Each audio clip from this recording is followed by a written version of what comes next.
It's going down like this, motherfucker.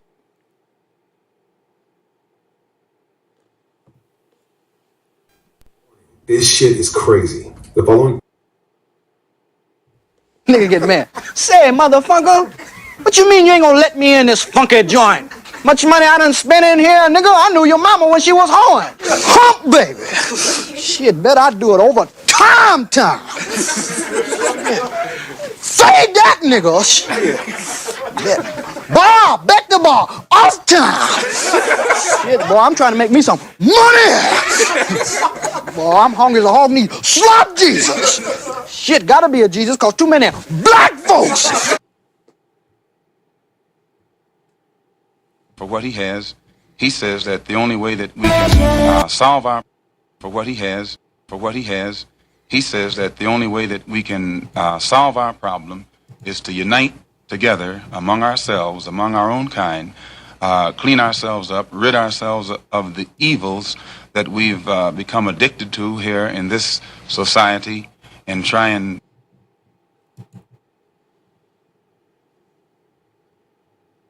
Yes, he destroy black boys. If you destroy him as a boy, he'll never become a man. Yes, he destroy black boys. Yes, he destroy black boys. Yes, he destroy black boys. If you destroy him as a boy, he'll never become a man. This ain't loud. This ain't loud enough. I'm still trying. This ain't loud enough. I'm still trying.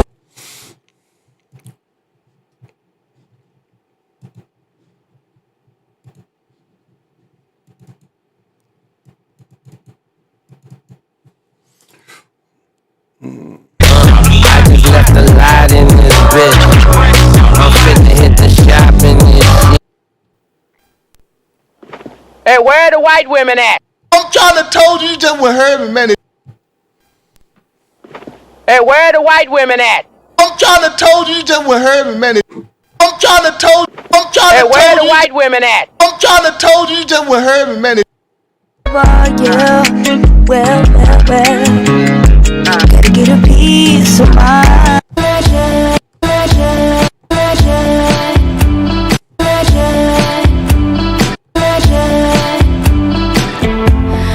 little adventure. Yes, he destroy black boys. Joe Beach. He looked down, seen her feet. The nigga went berserk. Killed the monkey. Threw the bat out the window. Start kicking that bitch in the air. Say anyway, but I will. The way quantum entanglement works is that you can take two particles, quantum entangle them, and then take those two particles and move them at any distance in the cosmos. And let's just say, for example, if you quantum entangle two electrons and you have them spinning in the same direction, and then you take one of those electrons and you shoot that thing out 100,000 light years from the original. If you then rotate the spin on the one electron, if you modify it so that its spin changes, the quantum entangled electron at any distance will simultaneously in no time switch its rotation also, because they're quantum entangled. So these communication systems are taking advantage of this aspect of quantum mechanics that most people can't wrap their heads around, and this is what they're utilizing. It's just the new level of science that affords us the ability to communicate at any distance instantaneously. You don't understand. It's cool enough just being cool enough. It's cool enough just being cool. It's cool enough just being cool. It's cool enough just being cool. Like I am. I mean, TikTok. A lot of the white content creators on TikTok. A lot of the white content creators on TikTok get all of their dances from the black content creators. You're a philosopher? Yes. You're a philosopher? Yes. You're a philosopher? Yes. You're a philosopher? I think very deeply. I think very deeply.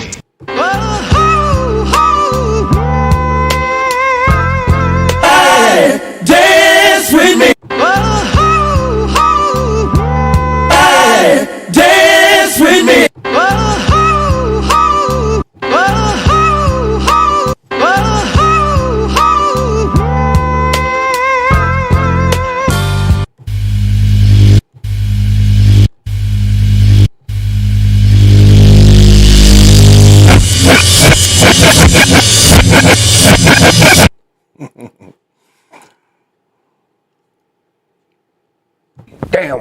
boys out there.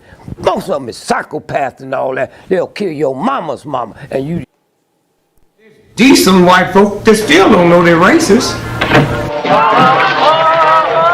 What the hell you want here, hunky? Don't know me want it. Mean to be wrong. Mean to be wrong. I don't mean to be out of line. Mean to be wrong. Mean to be wrong. Mean to be wrong. Mean to be wrong. Mean to be wrong. Mean to be wrong. I don't mean to be out of line.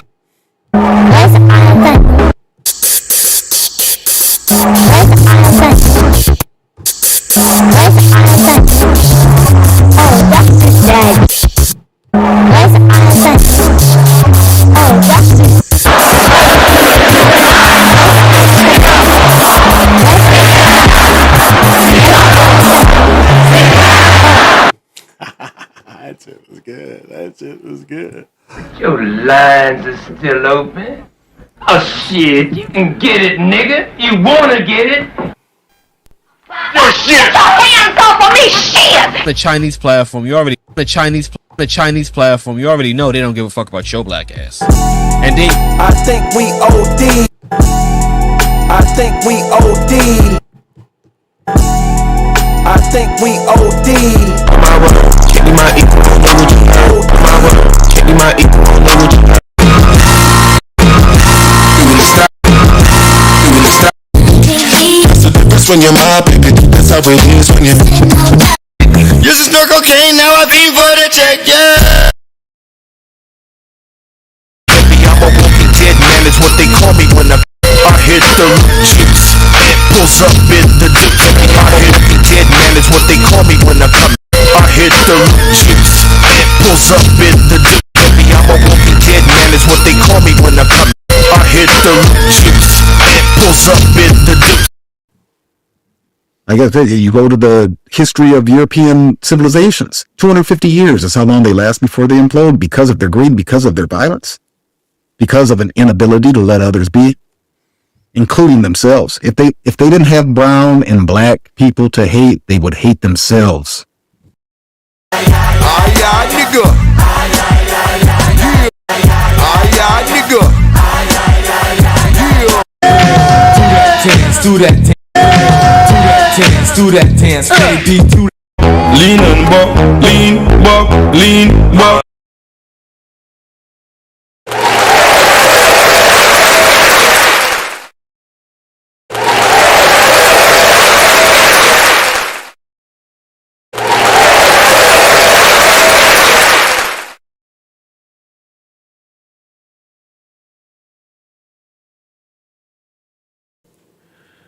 To the east.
Greetings. This is Big Pontiac, and welcome to the Chocolate Mountain Show.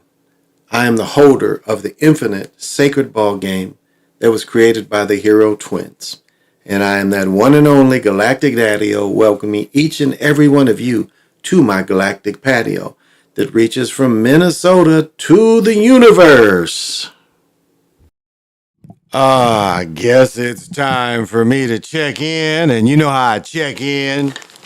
we talk about the favorite beverage, and true to my word, I did not drink a beer until today. So, you know, my favorite beer when I'm at home, and I get to show off my mother's great gift that she gave me, the balancing. I guess it's a dove or some shit. So, you know, we having the Great Lakes Alien Nest. So pop them if you got them.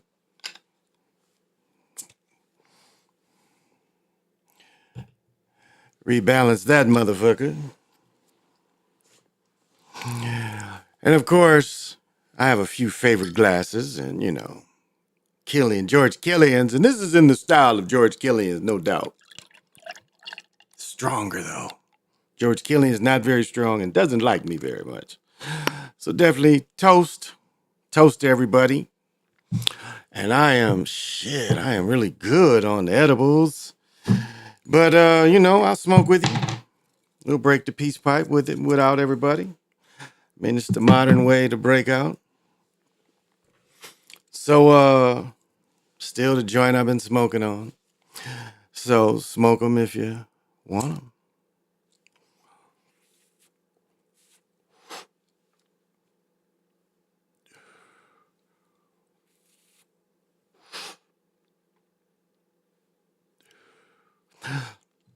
That's about enough.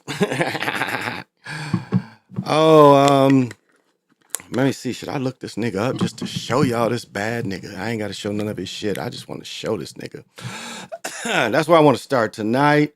I want to start, man. I guess we can just use Mackin as a style. Like, what can we really use as a style? Like it's like, what do we call it? What do we call classic men? You know, yeah, this nigga here. I ain't gonna play none of his shit. But I got to see this nigga tonight. No, he looked more like that. Let me, no, not this. Not this. I want to give him his love. He looked more, how long ago was this? I want to give him his most recent. Yeah, I got to see this nigga tonight. Let me see. I ain't gonna play none of his shit because I don't want him to hit me, but just to see who this nigga is, man. This nigga's funnier than a motherfucker. Yeah, so this I'm gonna start off this as a couple different ways. So I got to see my man right here tonight. He was at the comedy club here.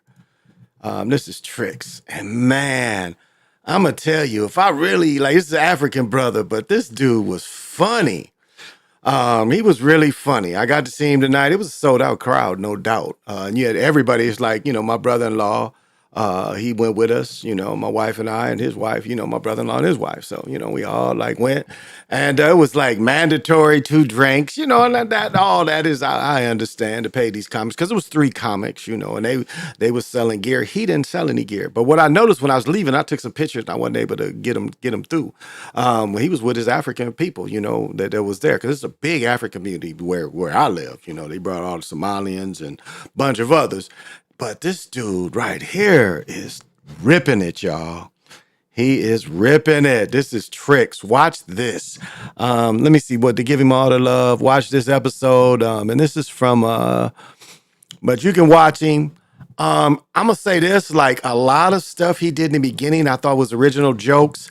He had a few COVID jokes that I could tell that was, you know, some older material, but he ripped some new shit that was like fucking him up.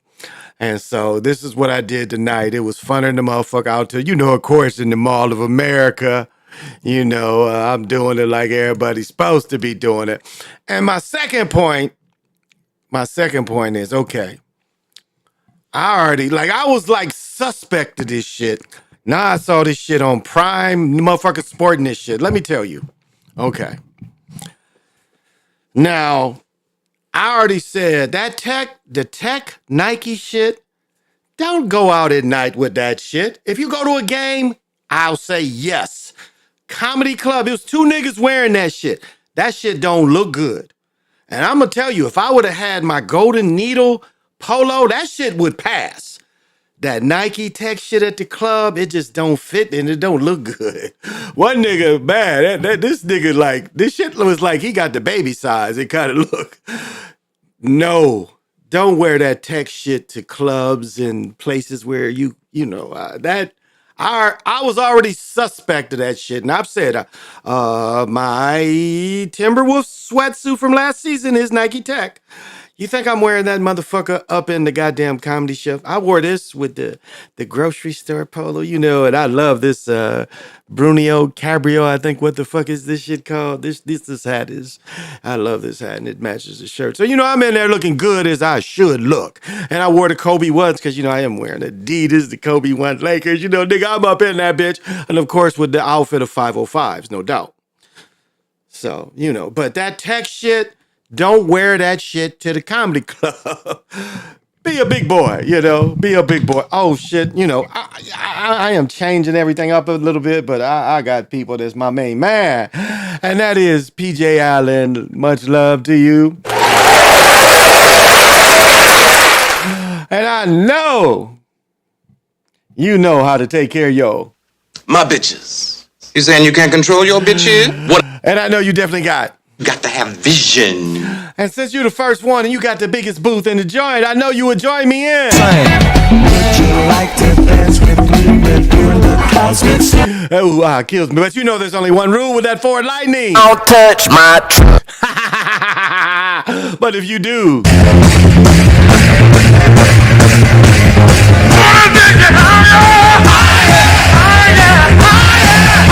All right, we just got back to Ohio from Gary. We laid my Oh, I'm sorry to hear that, man. I'm so sorry to hear that. Left the city, go damn near away. Oh yeah. Damn, where man, I caught the bus. It was cheaper. Yeah, I was cheaper to just catch the bus to the train station. I caught the bus from Michigan to the train station in Chicago Grand Central Station. Cab dude saw me, felt sorry for me, took me around the corner to catch the train. And we went through Gary, yeah. And I said, yeah, Gary, yeah.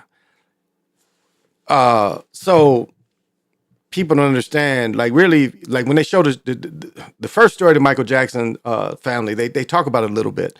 Gary was foundry area. It was a steel area. My aunt's husband, his grandfather had worked, his father, so my first cousin's grandfather, he had worked in the foundry in the 40s, 50s, So that was what they did. I've said before, Gary, Cleveland, Pittsburgh, Detroit is what beat and won World War II. Land of a war of attrition. We built more, we provided more raw steel and raw materials, even before the war. It was going before the war. The brothers, they was bringing them brothers up in them jobs. So these foundries was going full bore, And so to see that, they let these cities decline like that. And I've said before, I started going to Gary, my aunt, the way we was raised, my aunt's husband, his family was my family. If you kind of understand the way it works. His family was my family. So his brother lived in Gary. So we started going and I had other family in Chicago, but we started going to Gary too. And it wasn't no broken down city. It was a beautiful city, all the millions of children. It was like where we'd go up there and just, let us go. We'd be all up. And me, I'd try to find a hoop or something, but I'm all up in Gary, don't know nobody. I'm just walking in the neighborhoods. And probably my cousins was with me. But, it was like that. It's children, beautiful houses. And the Jacksons lived 2 blocks up. And so, yeah, to see that city, and then Cleveland too. To see Cleveland too. Flint, cities under attack that helped save this country. And that's the thanks they get. But man, I had a ball tonight, and I'm so sorry to hear that. I'm really sorry to hear that, though, bro. I'm glad you safe traveling. Sorry to hear that. Well, let's welcome in Dr. Sinister. Thank you for joining me. I appreciate you coming in, because I know you. My bitches. You saying you can't control your bitch here? What? And I know, being the number 2 on the Galactic Patty, you definitely don't mind joining in the. Would you like to dance with me? We're doing the cosmic slide. And you know there's only one rule. Don't touch my truck. Leave that F-150 one alone, but if you do.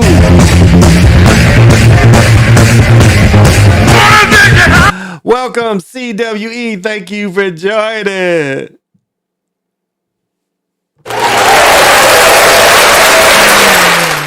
And I know you definitely got to have vision. To be up so late. And please join us on the Galactic Patio. Would you like to dance with me? We're doing the cosmic slide.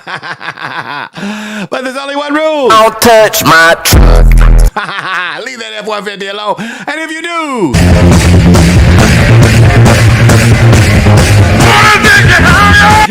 And let's welcome Joey into the house.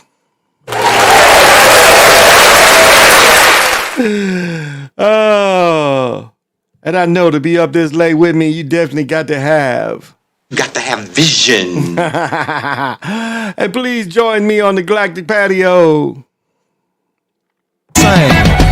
you like to dance with me? We're doing the cosmic slide. And there's only one rule. Don't touch my truck. Leave that F-150 alone, but if you do.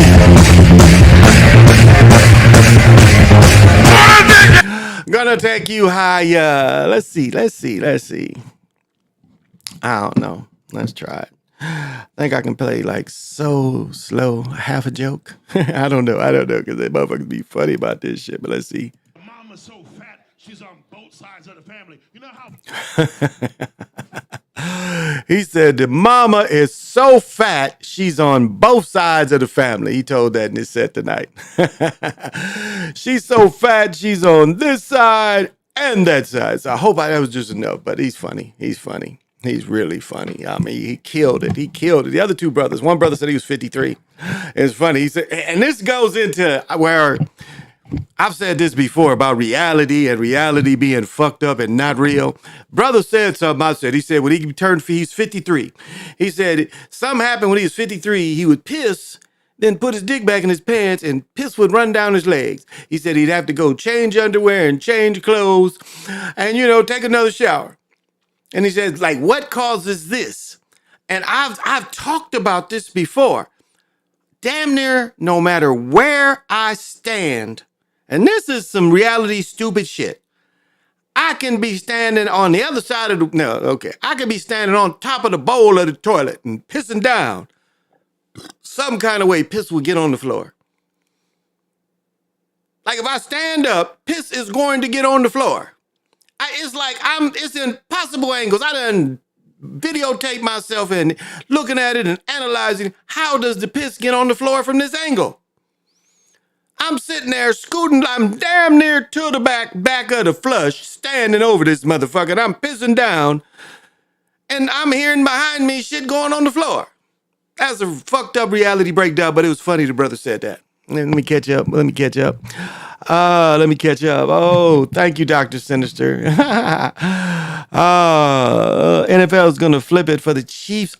Hey, did y'all catch Saturday Night Live? Saturday Night Live picked the Chiefs to lose. Did y'all catch that? They picked the Chiefs to lose. Saturday Night Live did. So we'll see if that plays or not. But that's what Saturday Night Live did. They picked the Chiefs to lose. I thought that was interesting. That was the only team they really showed. They just showed a dude dressed up like Andy Reid, and they picked the Chiefs to lose. So, is that a tell? I don't know. Looking corny was. Oh, the niggas was looking corny. Oh man, I'm telling you, man, don't fucking go out wearing that tech shit at night. Now, if you're just walking around the mall, most stores don't close till 9. If that's what you're doing, most of the places to eat, you can stay a little longer. But that shit in the comedy club looks, very corny. That shit, like you a little boy. And this one nigga, he was obviously, that nigga like, I don't know, he was about 5'7", but the suit, the suit was super young looking in the legs. Like he got the tightest legs. Now the dude had it where it was proportioned better. He had maybe the light blue one on. He was younger though, so I kind of gave him a pass because he was a little younger. So I was like, okay, your age, yeah. You ain't that serious about the way you look. Not really. That was the top for him. I mean, really, I gave him a pass, but this other nigga was older, and that shit he looked like Bam Bam with that shit on, because the pants was too tight, the jacket was too form fitting, and it was a definitely fail. Yeah, and everybody else is, just, regular. So it was a fail. Oh, there's my main man, Lorenzo. He knows every time I've got to be clean. What's happening, Lorenzo?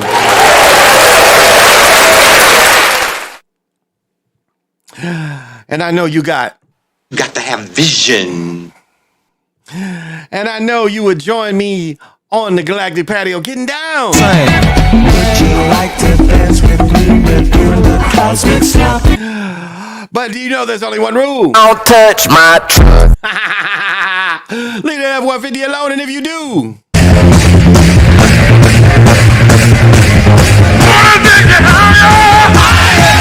Okay, Lorenzo, you don't see the pattern yet, baby. You still don't see what I'm talking about.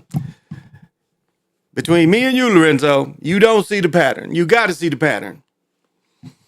There's only a few things that you and I both do, and there's a pattern in it. There's only few things that you and I are connected to, and there's a pattern at it, and you haven't noticed the pattern yet. Yeah, I'm sorry I haven't sent you a message, but just check it out, baby. Just check it out. That's all I'm saying. I didn't really watch any games today. I've been gone. Oh shit, let me show you some shit I got. I got this big book about the Omic again. This is what Turtle Gang, he had this one, and it's great stuff. The other book is by archaeologists, so that's really a little deeper, but this has a lot of pictures, and I'm getting into the story. This is what's cool about it. This is the art museum for Princeton. This was their catalogs. So, like when the art museum has an exhibit, they always have a book to go with the exhibits. I got the Mexico City one, I think, back there. No. I've got the LA one and the New York City one. Now, this one's from Princeton. So, a lot of pictures I didn't have. Yeah, so, solid. I live this stuff, y'all. No, I always keep this energy near me. You know what I'm saying? I live this. So this was really, really, really valuable. Let me see if I can grab this. And man, let me tell you, what is the temperature right now? It's 31 degrees. I think I'm gonna turn the fan back on.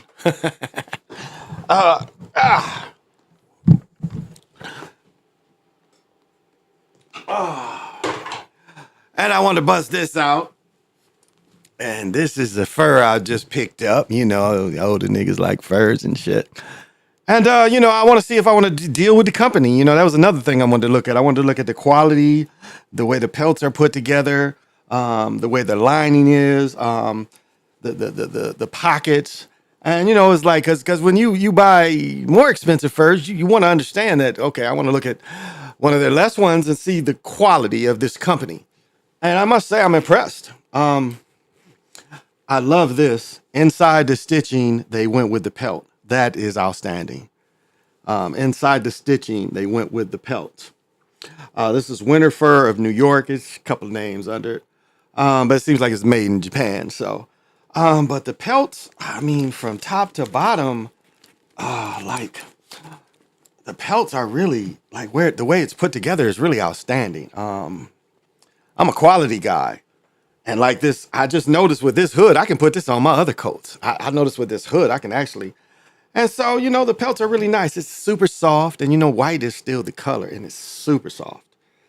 So, yeah, wanted to show this. And I'm going to pick up a.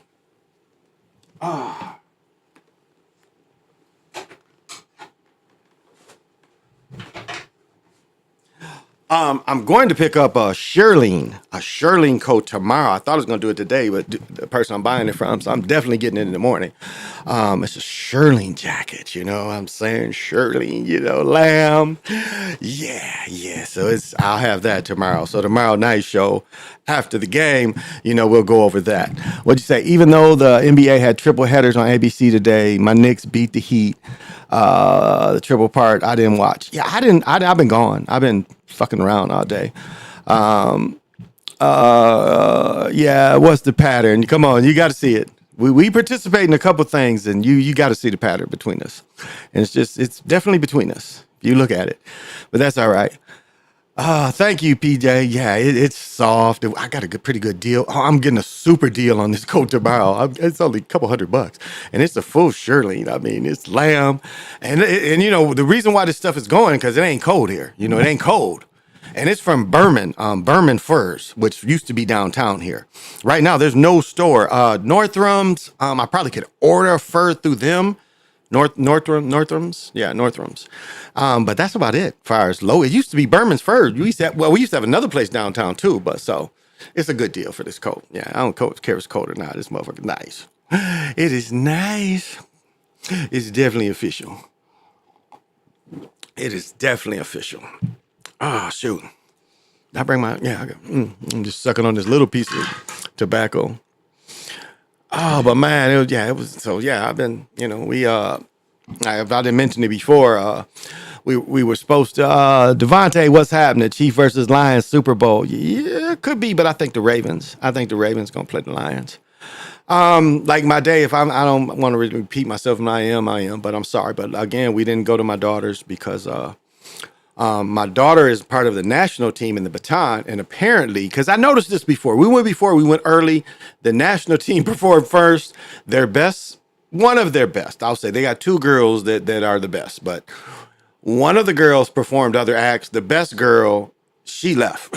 She was like, "This is all I'm doing," and so I woke up early and she was like, it ain't even worth coming. She's like, she ain't doing nothing. Because the plan was to get down there about 11. But she was like, yeah. So my daughter did good again, gaining more confidence. I think in her solo, she got second. I know their national team won down there. It might have been the only team participating, but you know, she feels more confident, less drops and stuff. And like I told her, Ohio State, wasn't it Ohio? No, it was, who was it? Michigan. No, it was Ohio State. No, it was Alabama. Alabama had like 9 or 10 girls twirling. So them is scholarships. Them is jobs. Like when I took my daughter up to North Dakota, it was 3 girls twirling. And again, this is Division II. They're jobs. And when you get them, you know, when you get that scholarship, that's your position for 4 years. And so it may not go any other way after you graduate until, you know, going into teaching probably, but still. It's a way to get in. And my daughter, you know, she's inherited my legs. She's definitely inherited, you know, strong legs. And, you know, I've said before, baton and catching a football, there's a lot of the same things. So it's like, you know, some of those natural instincts to throw and catch is in her from my experience of catching a football. I mean, that's just the way it goes. She's automatically going to get some of those skills. Not all, but some of that hand-eye coordination.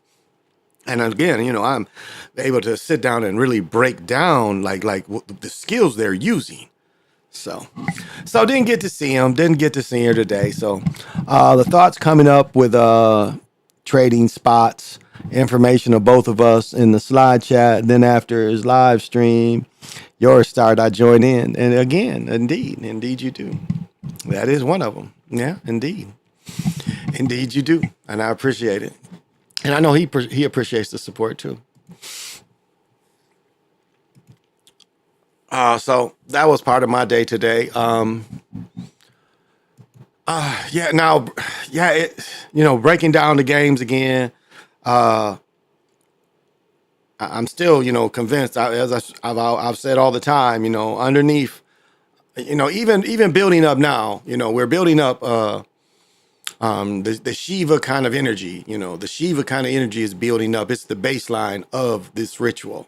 I see that more and more. I'm convinced of that, and I'm not trying to convince anybody else. But that's always appears to be the base energy. You know, the one that brings the life and the one that destroys life. And then they put the other minor entities on top of that. And I've said before, it's Christianity this year, and that's why through Christianity, I think it's the lion and the wolf, or the lion and the lamb.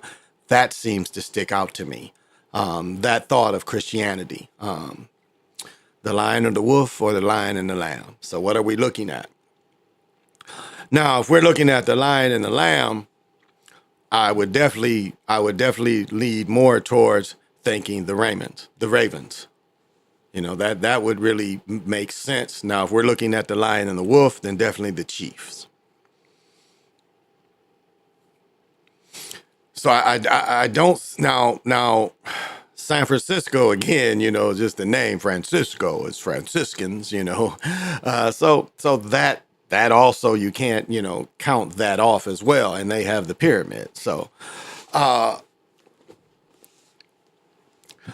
but I think the lion and the wolf, or the lion and the lamb, seem to really stand out. Yeah. So I don't know.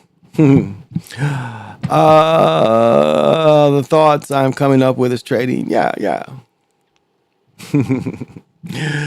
Well, just pay attention to it all. Just look at it. For, you know, that's all I'm saying. Just look at it. That's all. That's all. Just look at it. I figured you'd be one of them. Both of you guys, content. You guys are my second best content characters. Well, thank you. That is so kind of you to say. And I know, you know, I am not for everybody, but I'm from enough people that it keeps me going and wants to keep me, you know, doing this. And I think it keeps you sharp to be able to think on the fly. And yeah. And you know, the sports thing, I really like. I was teasing about the girl on Facebook, talking about she's one of the main ones that's talking about the indigenous being, you know, the colored people. And so, but you know, really, everyone knows I am the one that really, with basket manipulation and grip gloves, has really started this closer look to sports. And it's even, and what's interesting, you know, like you can see that more and more their pensions are safe.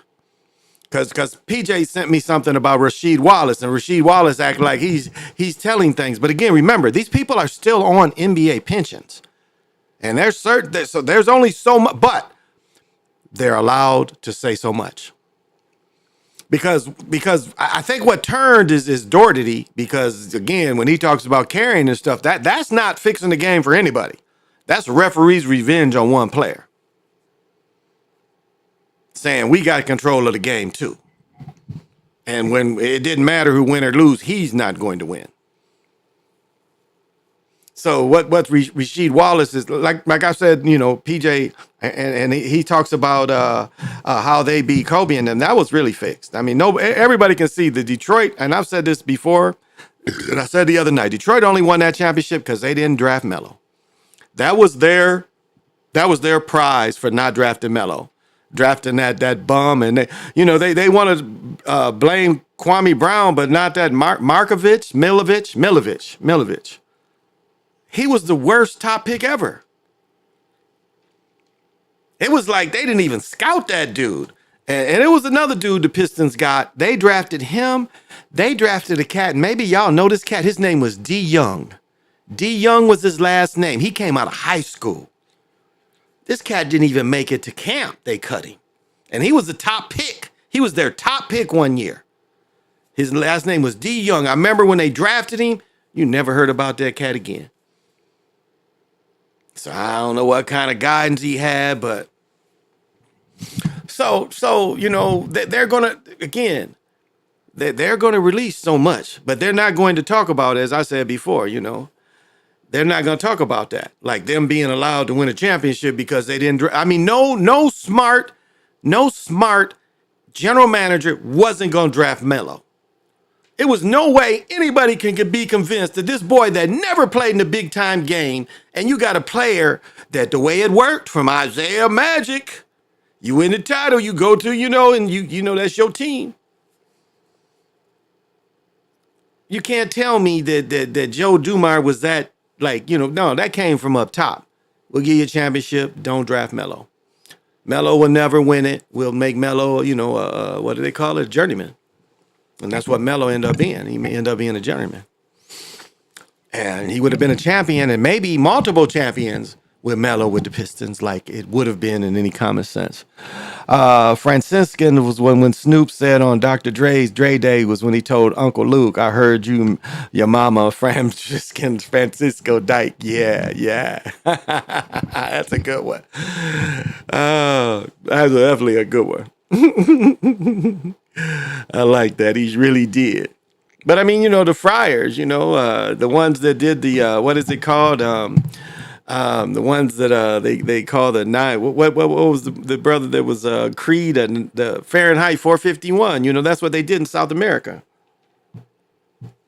They burned all the history and all the written languages and stuff, but only a few survived. Some of the codexes, and then tried to say, these niggas couldn't read or write in America. That's what they used to teach, and you had to learn through the Europeans. Yeah, so. Draco Milovic, yeah, bomb, yeah, one rebound, yeah, and he was 7 foot. Frisco Dyke is wild. Hey, Club Fortune, what's happening? Yeah, I mean, yeah, he was set. They talking about he was immature. He didn't have the ability. Yeah, that's back in 90. Was that 92? Yeah, I mean, Darko was like horrible. He wasn't ready. And I've said, two young dudes I was able to see was Albert King and I saw Felipe. And I thought both of them was, especially Albert King. Albert King really was ready. I think it really was a step down because he was holding his own in the Rutgers. And them summer leagues up in New York, he was holding his own. As a 17-year-old, he was holding his own with men. And I don't know. I just thought he was ready. I really thought he was ready. Now, size-wise, again, he was, 6'5", 6'6", 6'7" at the most. I never thought he was better at Magic. I'll say that. And Eugene Banks definitely wasn't better at Magic. And they got recruited higher than Magic. And that's some shit. Eugene Banks and Albert King was higher recruits than Magic. So they wasn't, obviously wasn't better than Magic. No way and no how. Banks, and Banks was like that size. He just didn't have the athletic ability. He was strong, but not athletic. Like even Barkley wasn't a great athlete, but he was athletically a good basketball athlete. I don't know anything else he could do, but basketball athlete wise, no matter what size he was, he could pretty much still move up and down pretty smooth. And he put that strength in the game. Yeah, there was nothing about Eugene Banks. Eugene Banks, I think he played a season or two with Jordan. He became, a big brother, good defender. But he played in the national championship and they lost to Kentucky his first freshman year. So I will give him his props. He was one of the first brothers. Eugene Banks was one of the first brothers to star at Duke.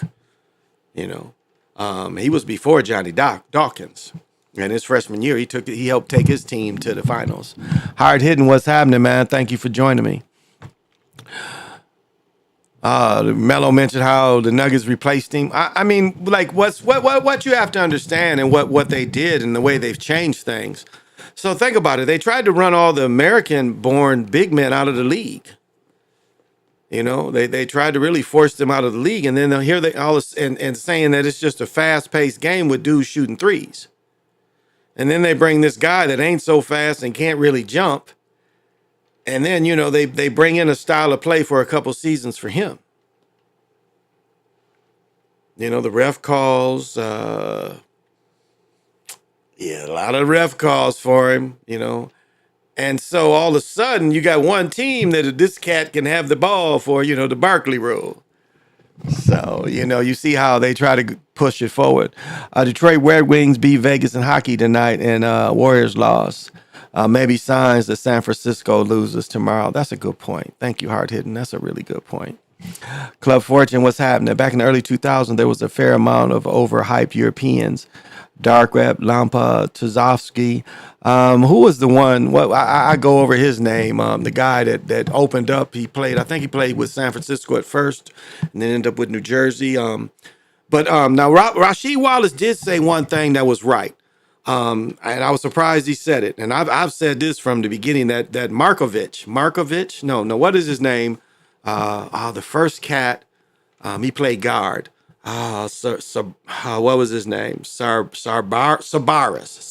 I think was his name. But when he used to Euro step, that shit was traveling.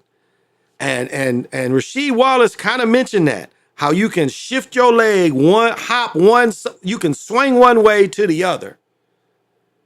You can jump. I mean, it's, Euro step is like you jump, And when he started doing that, it was traveling.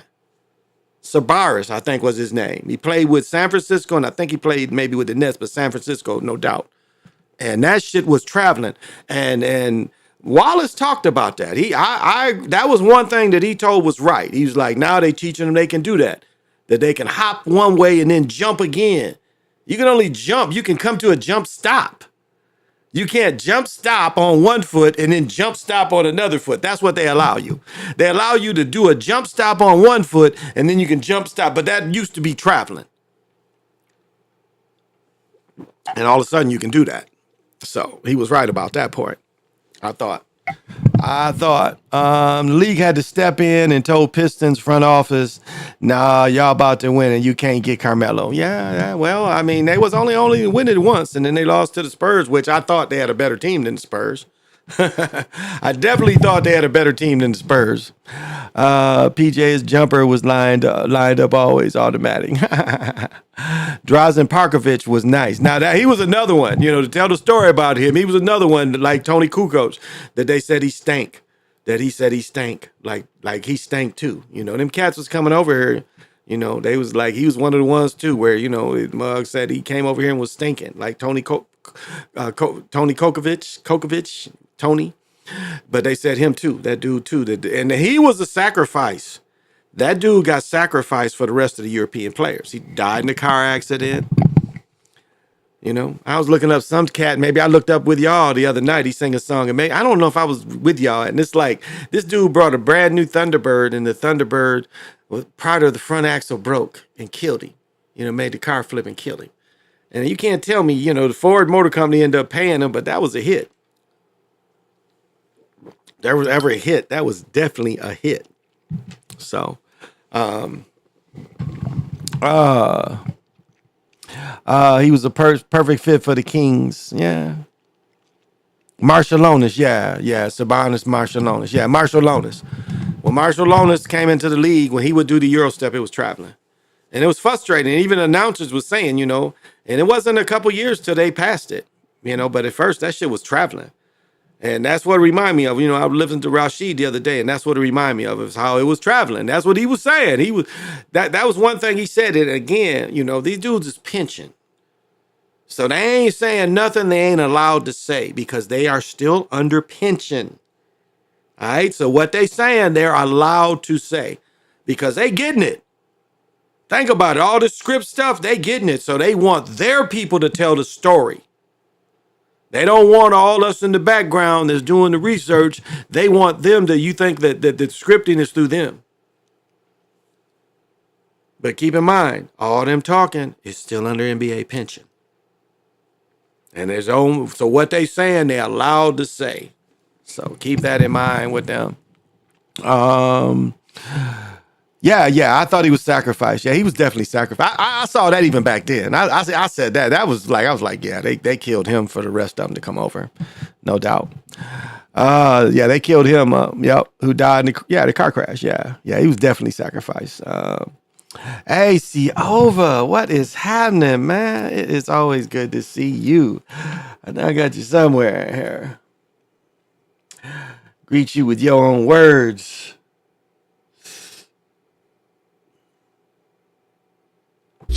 TikTok. A lot of the white content creators on TikTok get all of their dances from the black content creators. That's my man, Siova. Puts that gold out there. He puts that gold out there. And you're definitely a real one. And I love your music, man. You used to play that music in the background and you'd have that shit grooving. And I just appreciate that you would spend the time to watch me. I appreciate it. Cause I know me, I know my faults and everything. So, I loved it. That's why I did it. It was like it hit so hard, and that it hit so hard that when I come on, I want people to hear that more and more. I want everybody to see, the truth you put out there. I want to further that message. Yeah, that's what it is. It's that's why I put out there. It's loud enough. I want to. Is it loud enough? You put those messages out there, and everybody should. Yeah, I just that's my little parts, because you hit it so hard, and that's why I involve you. And you are the godfather of these sounds. Because it's always the mixing stuff and always all that. I also got to thank you for opening my eyes to the way sports are. Yeah, you're welcome. And like it's so hard because sport is such an emotional, such emotional connection with all of us. Like even going, if you think the way they set up the high school sports, it's us against them. I mean, it really is from a very young age. The idea of one town against the other town. I mean, even it goes in, earlier, like this junior high against that junior high. I mean, it goes earlier, it really starts in junior high. And then, and then it evolves into the high school kind of thing. And then, of course, the college is us, my state against yours. Right now, the Michigan winners going Michigan versus everybody. Michigan beat everybody. It's that identity of identifying with us against you kind of society and behaviors. And so we have to, know that we're being used. It's a great big psyop. It's emotionalism. It's trying to attach you, always thinking that you have a foe, that you're not smart enough to understand that it's being manipulated right in front of your eyes. And if you get older, you see the better it gets in the manipulation. The technology takes the manipulation to a whole new level. So Chiefs Lions, the value looking delicious. I definitely hit that lick on the Lions, so that's gonna be a nice lick. Yeah, if that Lions hit, that's gonna be a nice lick, a real nice lick. So, man, but it's like the weather up here, man. That is a big deal. Like it is really a big deal. That'd be a nice this time of year, and it's almost February. The days is getting longer. Like it's not getting dark. It's not getting dark until 5:30. So that makes traveling and everything just so much smoother. So. It's a joy, not having to fight that highway and that road. Yeah. So it's really a joy. Oh, indeed. Hey, so, but what's funny, I live next to a ski hill, and you can do everything on that hill. You can inner tube, you can ski, you can snowboard, you can do all that shit. Snowboard, they got a line, the old fashioned line that's just, a pulley that's, shoots you back up. So you hold onto the rope and go back up and snowboard back down. They trying to get me over there. I'm not going. It's like 50. Okay, so it's really warm up there. I ain't see the sun and CT in a few weeks, and it's going to rain. I'm telling you, though, it's foggy. It's been like I told when I came, when I came Thursday night, Friday morning, we was under a fog advisory, super foggy. And I've said this before. I remember it was either the summer of 17 or 18. I didn't see the full sun for 3 months. For 3 months. I mean, it was 3 months, and it was like cloudy every day for 3 months. And I remember this must have been, man, I was trying to think of the year was my son born or not. I'm not sure. Because one of the last times I saw one of my friends. And I'm trying to think what summer that was. But it was a summer where I'm thinking 98. So my son would have been 2 or 3. So maybe 98.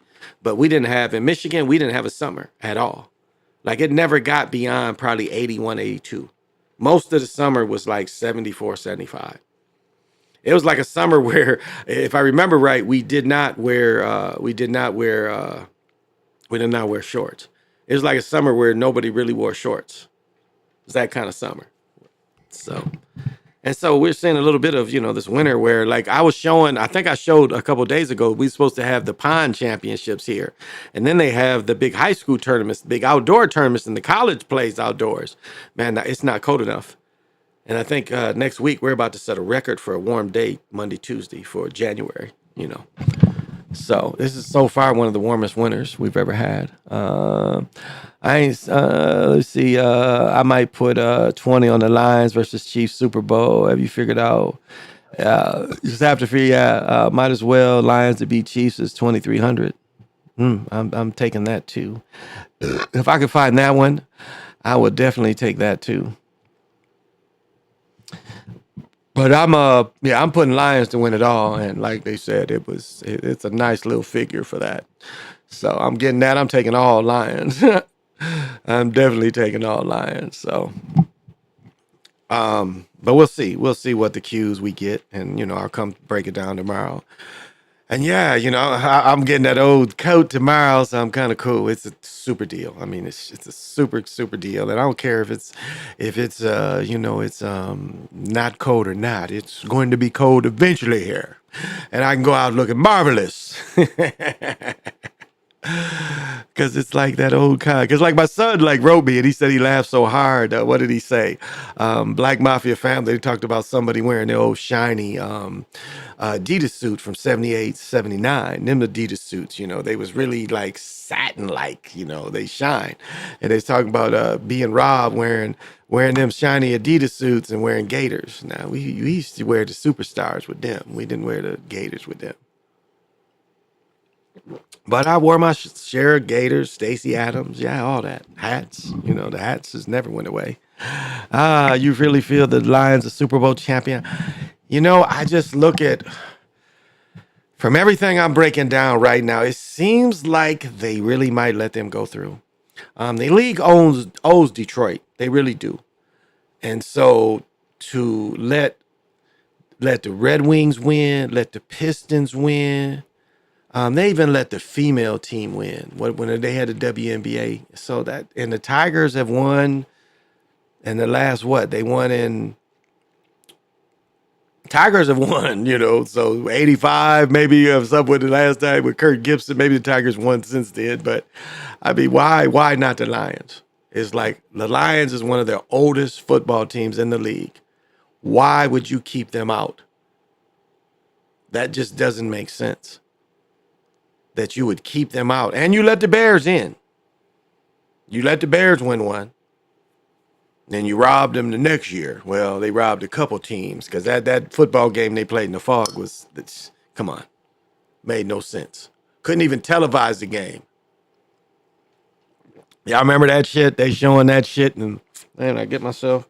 They showing that shit and all you see is fog. Stupid. Skull and Bones from Yale and Connecticut. Connecticut men's won it. Texas Rangers won it. George Bush owns them. Most famous Bone Man. Good point. Detroit founded 322 years ago. Michigan football team won it, and now Lions. And Denver Nuggets logo looks like Skull and Bones. Yeah, with the crossed axes. The picks. Cross picks. Yes, indeed. I would agree with that. So we'll see what they'll push on. But it's just obvious, it is like, they Detroit built a new place and most places are satisfied just winning and getting better and better. But I mean, why, Detroit hasn't won an NFL championship since the 50s. So, it's time to let them go through. And again, we're talking about an NFL team. And how are you highlighting, these AFL teams over this original team and not spread the bread? They ain't moved. Cardinals, moved 2-3 times. Raiders. So that, to me, how don't you, this team that has stayed in Detroit, gave you a new stadium, how don't you reward them? How are they always put outside of it? I mean, really, Michigan winning it is enough for the people in Michigan? Why can't they have both? One to college and pro. To me, that's a great story. That's great for the state. So, and I think it's well deserved. The state is well deserved. I mean, to preserve this team, They remember they went what 0-15, 0-16, the worst season ever. So this should be rewarded for being a consistent club, and they're have gotten punched since '96. And I was telling you, the one thing I was scared of in that Bucks game was Freddie Scott. I talked about where when they played Tampa, I think it was Doug Williams, but they had him. They had him beat. Freddie Scott was wide open and dropped a touchdown that would have put them, into the NFC Championship game. And I think that was 82-83, I forget. But that's what I was looking at the Bucks game. But since they let him go by, I'm thinking, okay, that's making up for then. From the day Don Campbell signed with the Lions to the date is 3 years and 22 games. Wow, that really matches up. Good one. Dan Campbell needs 2 more wins to have a 33-33 record in the Super Bowl Stadium addresses 3 Al Davis Way. Ooh, good work. Damn, good work. Thank you. So that's just what I think is going to happen. I just think it's due Detroit. Detroit, like they let Buffalo go 4 times. And despite Buffalo losing, do you know what the amount of economic influence that those going 4 times had on that city? So you gave Buffalo juice for 4 straight years. Merchandise, sellout playoff games, AFC championship games. That's really what won them 4 years in a row. I think they played 3 of the 4 at home. Bad weather. So you economically, injected them, and all you're going to give Detroit is a funky Super Bowl. So it's time. It's just time. Pete Rozelle always just say parity. Well, you share the Americans team parity, right? You share that. That's all I'm thinking.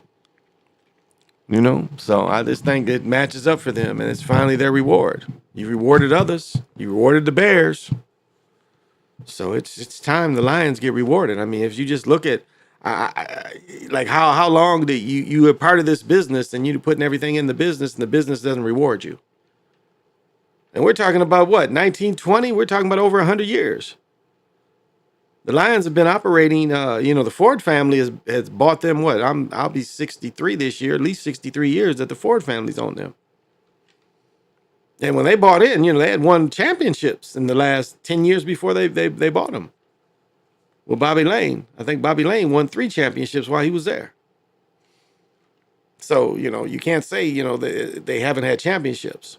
And then I said, I watched somebody put a chart up of all-time NFL champions. And so that was interesting. Detroit had what, I think 4, 32 in the 50, the ones in the 50, something like that. Lorenzo looked that up for me the other day. Or Lorenzo put it up there, sorry. They made a skit commercial, and they had Keegan McHale. We talked about that. And he's from Michigan. Okay, yeah, I'll read that. They made a commercial that had the Keegan Michael as the NFL scriptwriter, and this year he was Lions fan. He's from Michigan. That's a good point. That is a good point. And we were the ones that come up with the script, and all of a sudden they're using it, and you see their announcers. Like I caught him the one time saying such and such. I can't wait to see his script that he's put together, because again, it's mocking. Because they start using things that we used. Like think about before Trump went in, and who brought up fake news. But when everybody hears fake news now, they act like Trump was the one that started saying that. No, his flunkies was listening to that shit and said, hey, when you get up there, you need to use this. It's just like they took over the word woke. Woke didn't mean liberal.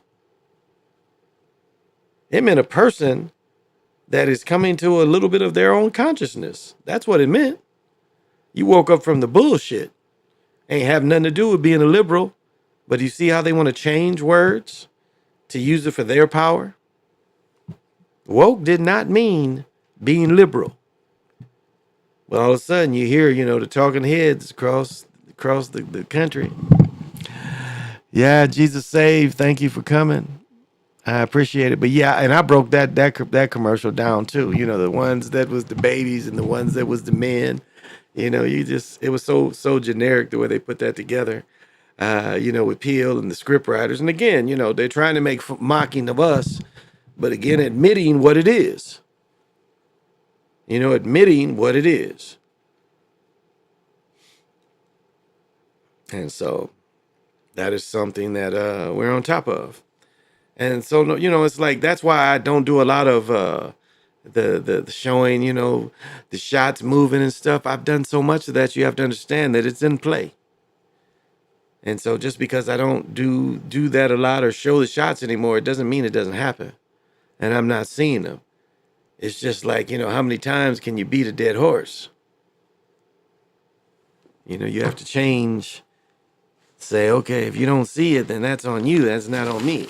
I've already put it out there.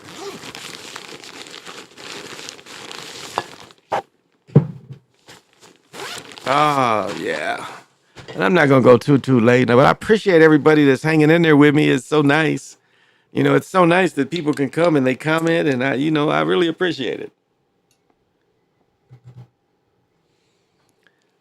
I really try to give, they say, keep on grinding to the top. Give it all you got. I really do try to give it all I got and be sincere about it. I don't think there's anything fake about me. I don't come fake. I mean, I wear fake jewelry when I come on here. I'm going to pull out a fake Rolex, start wearing the fake Rolex. All this shit is fake. All this is fake. The only thing I wear that's real is, let me bust it out. Oh, no, you don't go there. You go over here. The only thing everything is fake except I got the Nike band, whatever the fuck this little watch phone, the little Dick Tracy and shit. This is real. This is a real Apple SE8. I think it was only $200. So that's the only thing that's real. Yeah, nothing else is real. I ain't got nothing else real. Everything is fake. But it's nothing wrong with costume jewelry. That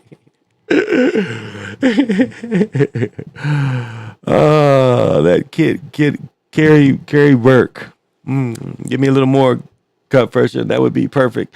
Script season start with Lions and Chiefs and end with that too. Now that's a good point. That is a good point. That is a good point. And they always want the Chiefs to go down too. It's one of the few that they let hang on. Which what's wrong with the Chiefs compared to the Indians? It just doesn't make sense. Like, why would that be wrong to say Indians? That makes no sense at all. It's eliminating the memory of people because everybody wanted to be associated with Indians. That's why so much was named Indian. They wanted to be associated with what was original in America. That was their legitimacy, if you feel me. That's a possibility. Let's look at the possibilities. No matter what it is, the Lions would have to be the brother at quarterback. So we've got the one brother that's a little dark skinned, and he's the Raven. You get it? He's a little dark skinned, but he's the Raven. And then you got the other boy that's light skinned, but he's the Chief. Now, what do we mostly see on reservations? Light skinned Chiefs. Right? So who are they going to pass? Are they going to let the Raven pass? Or are they going to, the light skinned Chief again?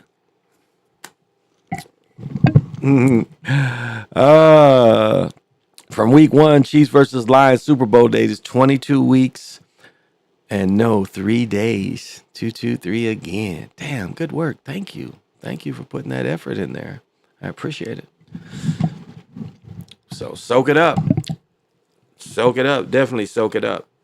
And the first game's coming on my time 3. And so I'm doing all my business. I'm going to get that coat, though. That shit is a deal. If it don't smell like cigarettes, I'm going to swoop it up. So, Shirlene. Ooh, like B-boy and shit. I'm going to take my woman. I got another coat downstairs for her. And we going to go out and wear the furs. Tonight wasn't the night because it ain't that cold. It was really like it was really, sometime you want to overdress, and it wasn't a night to overdress. But we'll probably go back.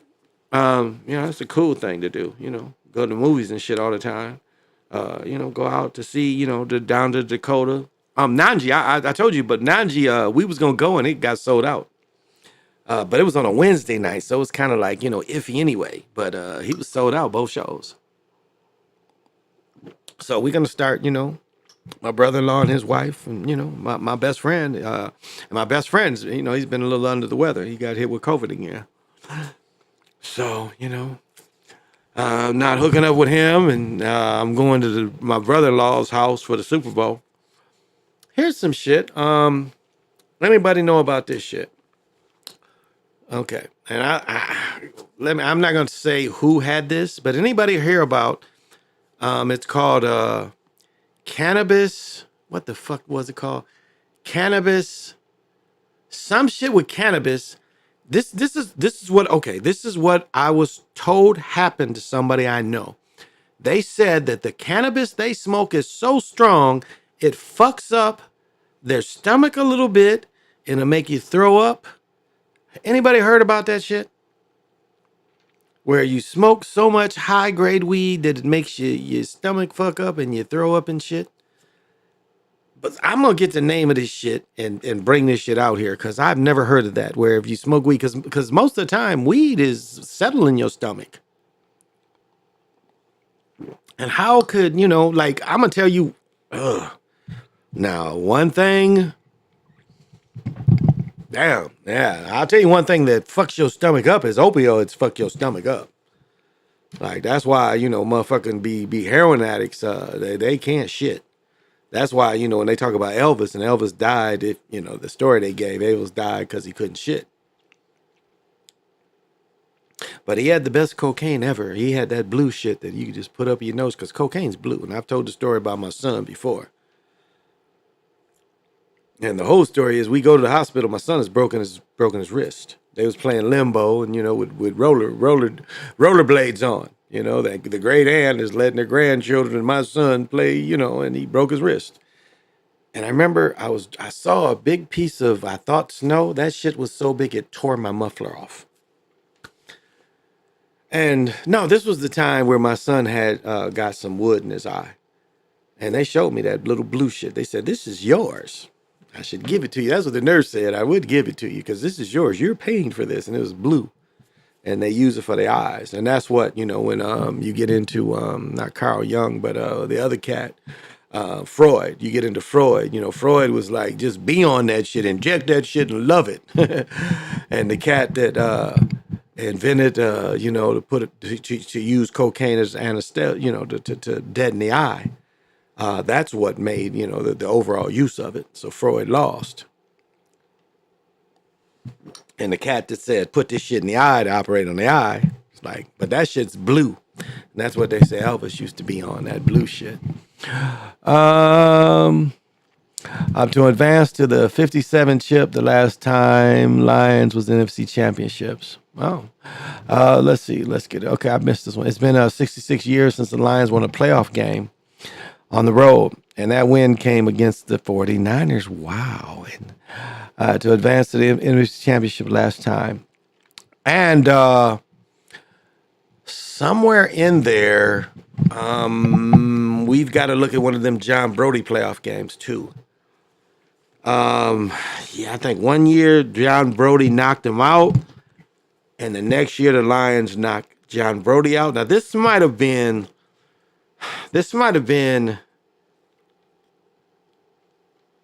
end of season games that counted. Because there was a couple years where the Lions always played the Niners late in the season. And a few of them John Brody years, they was going back and forth where wins would put them in the playoffs, something like that. So we got to consider that as well, that kind of history as well. And that was early 70s. And, we got to always remember, Dallas one year beat the Lions. I think it was 5-3. 5-3. It was a safety and a field goal that won the game. Mel Renfro. So we talking 71, 72. I think it was the year the Dolphins won. So maybe that was 70. So. But I mean, all these possibilities they use, the big head man in the room, he uses all these possibilities. That blue is potent. Blue magic. So, yeah, that's what somebody said they went through, is that they was smoking shit so good that it fucked their stomach up. I never heard of that before. Oh yeah, but real cocaine is blue. I mean, that shit that's in the hospital is blue shit. And they said Elvis used to carry that shit. He had somebody that would just give him that. Because it was a little bitty bottle and they put just a little, they only used a drop. And that's why she said, this is yours. You paid for it, but we can't give it to you. I'm like, you really can. I got a feeling lions come from behind and win it at the end. So save a bet for the live during the game. Better odds. That's a good point. I think I would agree. Let me make a note of that. Thank you, because I'm about to hit this shit.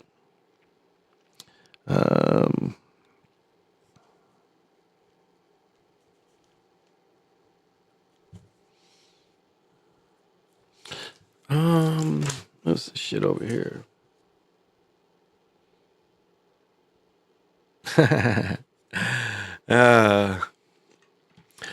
Tonight was such a good night, though, y'all. It's just funny seeing comedy, and it's interesting, like economically looking at the Mall of America. There's the Comedy Club, there's Hooters. Hooters is still up there, and I think that's all that's up there. It's 4 floors. But like in the 90s, when I lived here in 94 and 95, that was the shit. They had this big giant restaurant that was part of the Great American Sports Club. And as I've told many times, that motherfucking Great American Sports Club had 3 bars. It had 3 bars in it.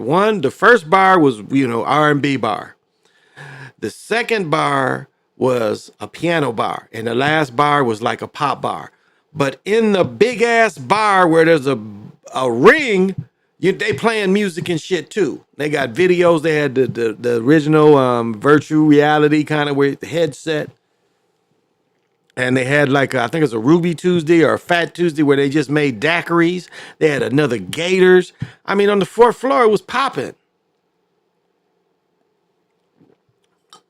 I mean, shit, we used to go up in that motherfucker and it'd be NBA players up in that bitch waiting in line. And, we up in that motherfucker. It was like we would not drink beer because if you got out, you had to get in line to come back in. So we would make sure we pissed and we just drink liquor up in that motherfucker. And these is bars where every bathroom got a motherfucker want to, get $1 or spray you and shit. These kind of joints. But it's funny, they blame smoking that you couldn't smoke anymore, And they say that's what killed that floor. And it's amazing that all that business that thrived. I mean, the Great American Sports Bar, you did have to be 21 because there's pool tables in it. But it was it was so much to do in there. You could eat dinner, go in there and party, 3 different kind of ways to party. And it was so, chicks was so thirsty. I bring my wife back. I got to bring this jacket if I didn't give it away or throw it away. It's another company that has the right to use the Nike swoosh. It's another company, and I had that jacket and I've had an outfit. And I remember I was wearing the outfit in the club because it's a swoosh, but it ain't Nike. It's a company that legally can use this shit. And I remember chicks was just cracking on me and shit, liking my outfits, and I'm in front of my ex-wife and shit. She's looking at me. Oh, I'm sorry, baby. I don't know these chicks, but when your pimping is strong, and it has nothing to do with trafficking. It's just when your style is strong, When your style is strong, it attracts. But yeah, Tricks, funny in the motherfucker. The other comics and shit was funny. And that's the kind of thing that, just to go out and do. Get you out the house, great dates with whoever you with. Just to be social. And laughter is just so good. It's so good to hear laughter and somebody else have an idea of laughter and how to look at comedy and not take the world so serious. When they say why, the Joker said, why so serious? He's right. It's like I used to be a Facebook villain, just arguing with everybody. But it's like, why? Why? I don't have to argue. I only teach. As Dr. Clark said, I don't have to even argue. I only teach. Because this shit I study, I know it. One thing when Turtle Gang gave me the motherfucking Time Walker papers, he said, I want you to know this shit. And I know it. I know this stuff. This book is from an archaeologist's point of view. And I can dig it. So I have every right to use the energies. It's like the Mall of America is built on a ball field. Old Metropolitan Stadium, where the Twins and Vikings played. Where if you want to see where Ahmad Rashad caught his biggest touchdown, when he beat somebody, he caught a late touchdown. It used to be on the Mall of America. So it's in the field, a ball field. Oh man, everything. I would be a shark about everything. And then when I had them fucked up phones, them fucked up phones wouldn't text and shit. I've said before, my favorite gadget, I love Sky Pagers. Sky Pagers was the bomb. Motherfucker could just message me and tell me what the fuck they wanted. I love that shit. I love that. Even when cell phones came out, because the first Motorola's didn't had a text. So you had the Sky Pager and you had the phones. Two ways. I like the Sky Pagers. I mean, they were so quick with people getting in touch with you. I mean, I love Sky Pagers. I loved them. And then they came. I didn't think the two-way pagers reacted as fast. And I only mean this, because two-way pagers, you could, it was 2D. You could go back and forth. The way people could message you, I thought was quicker. If that makes sense. It was like the messages came quicker. Somebody just to message you, and I love that, motherfucker. What you want? Okay, I know where you live. I know who you are, and I can go at you. I love that, being out, motherfucker, just lay. For the Motorola's had, the text in the Motorola's. And I was pissed when they killed my Sky Pager service. I was like, no. Because even when I had a cell phone, I'd like, call that motherfucker. Don't call my phone. Because phones was more expensive. Sky Pager was still a decent amount. The motherfucker could tell you everything they wanted. Everything they wanted right there. The Sky Pagers was still relatively inexpensive. So that was to me, that was when I loved the Sky Pagers. Like, okay. I know what you want. Good. Motherfuckers like, well, why do you keep that Sky Pager? You got the phone. Cause motherfucker, they got something to tell me. Just don't call my phone. It cost. That was some old days, but that was cool. It really worked for the time, And you just get in life, and you just do everything you can to try to be the best you can. That's all. Same thing here. I did with my phone and pager. Yeah. I didn't give up my Sky Pager. I really didn't. I still it was cheaper, and it told me what the fuck people wanted. I love that shit. And as I said, it was like the two-way pagers, like when a person called you, okay, so this is my point on two-way pagers. They were slower to respond back and forth compared to compared to you getting the person's message and say you just call them. Those two-way pagers wasn't that fast. So if a motherfucker paged me, I could call him faster than the two-way pager. You could page him back. If you see my point. That's how the Sky Pagers was still quicker to me than the two-way pagers. It was quicker than them. And then they was cheaper. They was a lot cheaper equipment. Like when the two-way pagers came out, that was a cheap little plastic. It was not as near a piece of tech. The tech in the Sky Pagers was a better tech than what they made them two-way pagers out of too. That's in my opinion. It was a better piece of equipment than what came next. And to me, I could call a person quicker. They just weren't fast to me. When the two-way pagers out, they were really slow. That's what I thought. Compared to person hitting me up, reading this shit, and calling him back. Compared to me reading the shit and then texting, and then it would take so long for him to get the text and then to respond back to me. And phones, when they had two-way pagers, phones was out. So, Mad love to you. Thank you, hard hitting. That's so nice for you to say. I used to be paging my old ex 143 all day. Oh yeah. Oh yeah. I had the cheap ones too. I had the cheap ones. I had the original ones. Y'all remember the original ones was the skinny ones.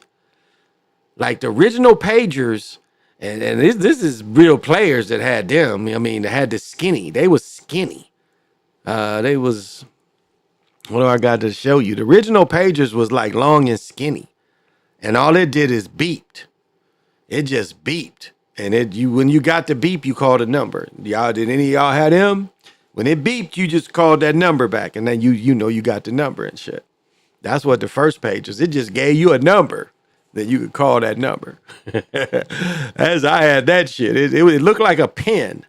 It was like this shit was. It was like long like this. It probably was this long. I mean, these motherfuckers was long. At least this long. They was really long, and they was almost like this long, but fat as this. Like fat. Not quite as fat as this, but like, a little chunky little motherfucker. That was the original ones. Just like the first cell phones, the bags was huge. The bags was like this. It was a big ass bag. To get the Radio Shack, it was a big bag. And then they came out with the littler bag, and then they came out with the brick. And the brick was actually pretty good. I thought a lot of phones, the brick was good. And they switched from the brick and started at the Motorola's, but the brick was a better phone than some of them phones came after the brick. The brick didn't break up as much. You put a brick in your car, you was pretty set that you had a pretty good because Benz was one of the first that you can put that brick in your car, and you had a pretty good signal with that compared to the phones after that one. It was still a pretty solid phone. Yeah, pretty big thing, but it was pretty solid phone. And like the tablets we hold now is really, kind of a combination still of the brick. If you really think about it, this is a small brick that won. The bricks won over the clamshells. This is really, the brick was big like this. It was just as wide as this. So the brick kind of won. Instead of the clamshell, the Star Trek shit, the flip. I still remember when my ex caught me trying to slide out and get some action. We was on the phone, and for some odd reason, my pager was on beep, and I always kept it on vibrate. No, my ex-wife would just bust me going my pager and shit. My daughter's mother would like know my shit because it was like touch, and she could just look at it, I'm touching. I mean, these phone detectives and shit. My ex would be like, "Why is Keisha calling you? Why is Keisha calling you?" Keisha would leave me sexy ass messages and shit. She's like, "Now look, nigga, why ain't you calling me? You know what I got for?" She'd leave them kind of messages. And my ex, who I later, was my ex-wife, and she's like, "Why is Keisha calling you?" Keisha was bad, the motherfucker back there. I don't know if she knew Keisha or not, but she's like, "Why is Keisha calling you?" She'd go in my pager, fuck my pager all up and shit. And we had this lady, man, she was really cool. She was mad cool. Judy seemed like was her name, because you'd fuck the pager up and forget how to get in it and shit, and you had to take her to her and go buy another one or break one, and she was like, "What are you doing here? You broke your phone, you broke the pager already. Come on now, just hook a new one up. Don't forget your password. Don't be calling me trying to get the password." Oh, and I remember somebody went in there, she had passed, but she was mad cool when we used to wear them first kind of pagers, But, that was the start, of it all, the hustling and stuff. It was the start of easy hustling. It made easy hustling. Hustling on the move, not having to be in one spot. I was one of the first that started I copied another nigga just delivering bud. Like, motherfuckers, instead of just you being in the spot, I was like, man, I just started taking it to people. I copied this one nigga. That nigga went to jail one weekend, and he got arrested, man. This nigga filmed himself having sex with a 14, 15-year-old girl. So they took him away, and it was like, it wasn't nobody else in town delivering weed, and I just took his spot and hit all his spots. And shit, before I knew it, it was like, shit, that shit was mine. and just had a couple different cars. I'd always take a couple different cars. I had like 3 different cars, and just did it myself. I'd have a pound and break that pound down and just get rid of the pound in a couple hours. I mean, weed was easy to sell, and I'd go back to Kalamazoo, all my connects over there. Real easy to sell.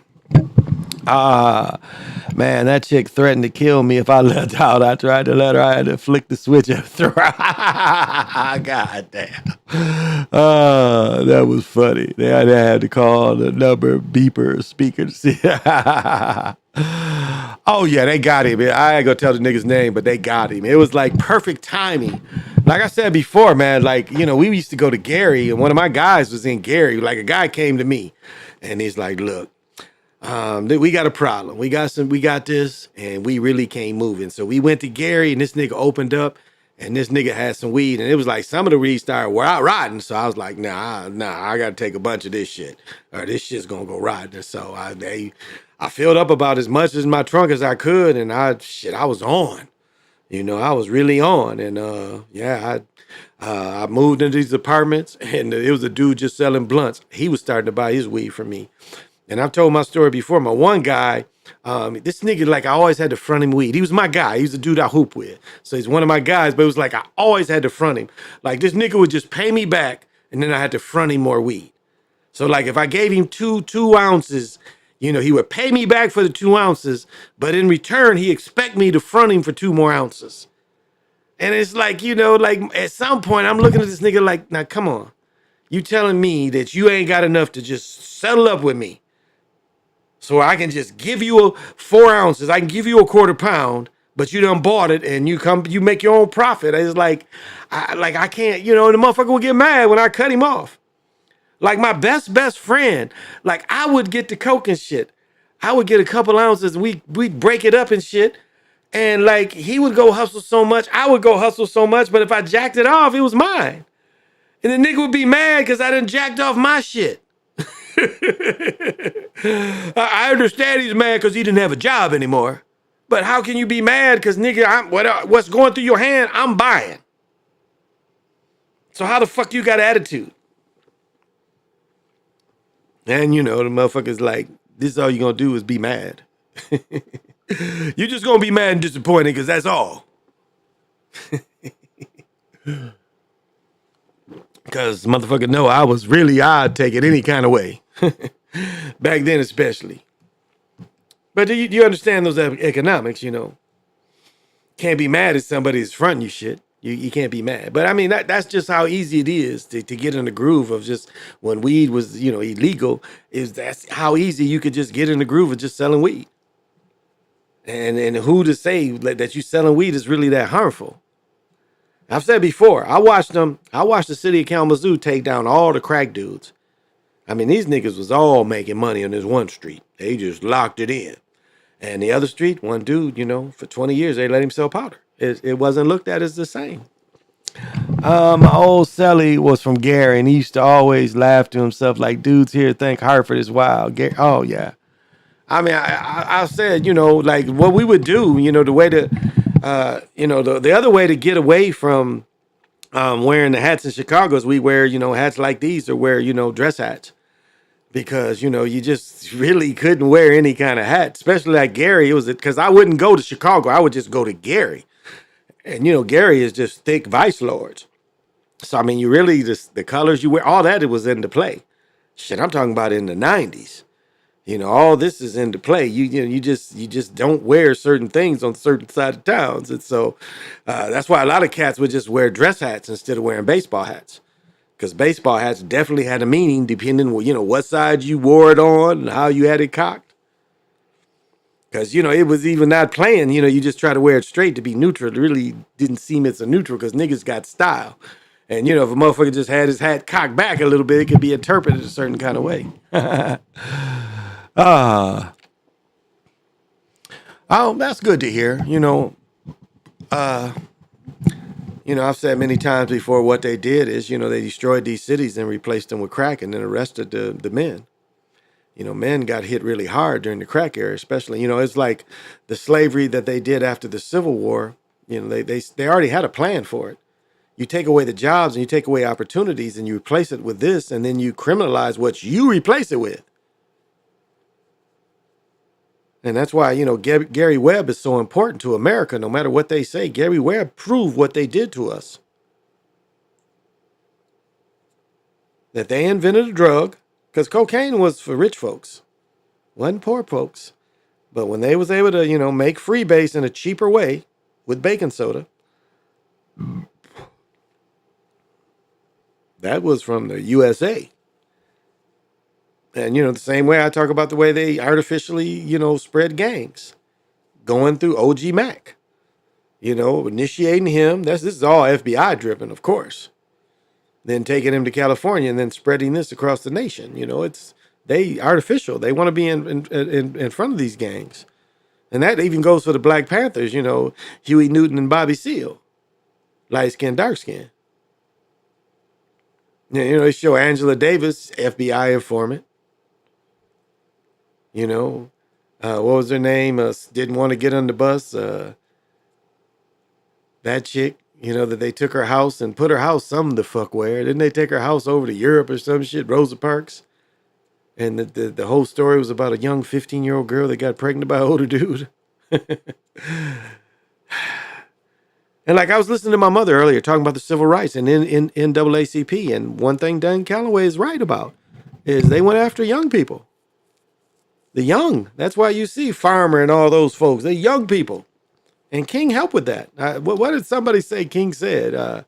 Was it Kwame Torme? Stokely Carmichael said, did I lead my people into, the devil's den with this integration?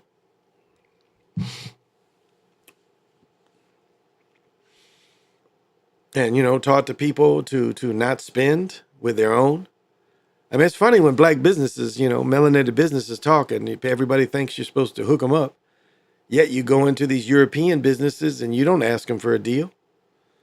You go in there and the price is what the price is, and that's what you don't try to heckle, but yet you go into a place with a brother and it's like, hey, what kind of specials you got going? Now, if I go to a place and I'm buying a lot of shit, yeah, maybe I can get a little bit of discount. Thank you, because I'm buying so much shit. I appreciate it.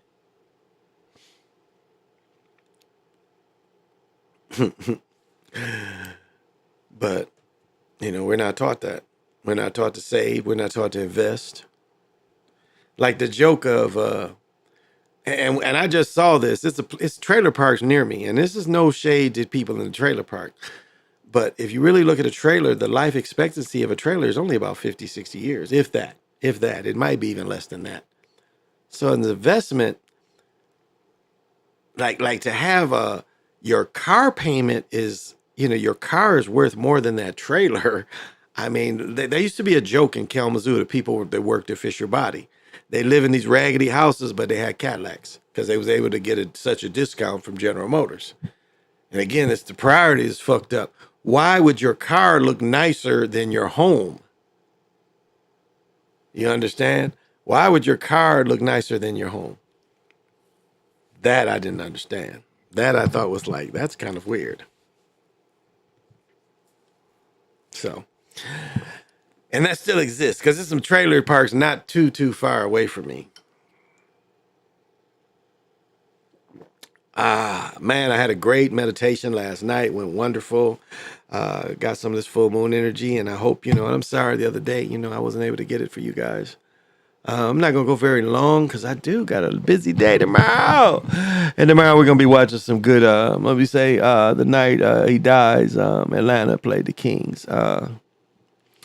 What would we say? What's the chances to show Ravens fan who looked a lot like MLK 2 days? Oh, his son died. Yeah, we talked about that the other night. Dang, I don't know where I put that picture, but I put that other picture up. Yeah, we had talked about that the other night. Exactly. Because the first night I was getting into the story, I couldn't find the picture. I had saw the other picture earlier. And then the next day I was able to see it, and I brought that on Friday morning. So if you want to go back and look at that one, Friday morning. So, but yeah, oh man, it's just, I'm looking forward to tomorrow. We got a bunch of food in the house. All I'm doing is going to grab that coat and Be back by 2 o'clock. Might get up a little early and do some couple little shit, but I don't know. To see what we can put together, because I did see something today that was like,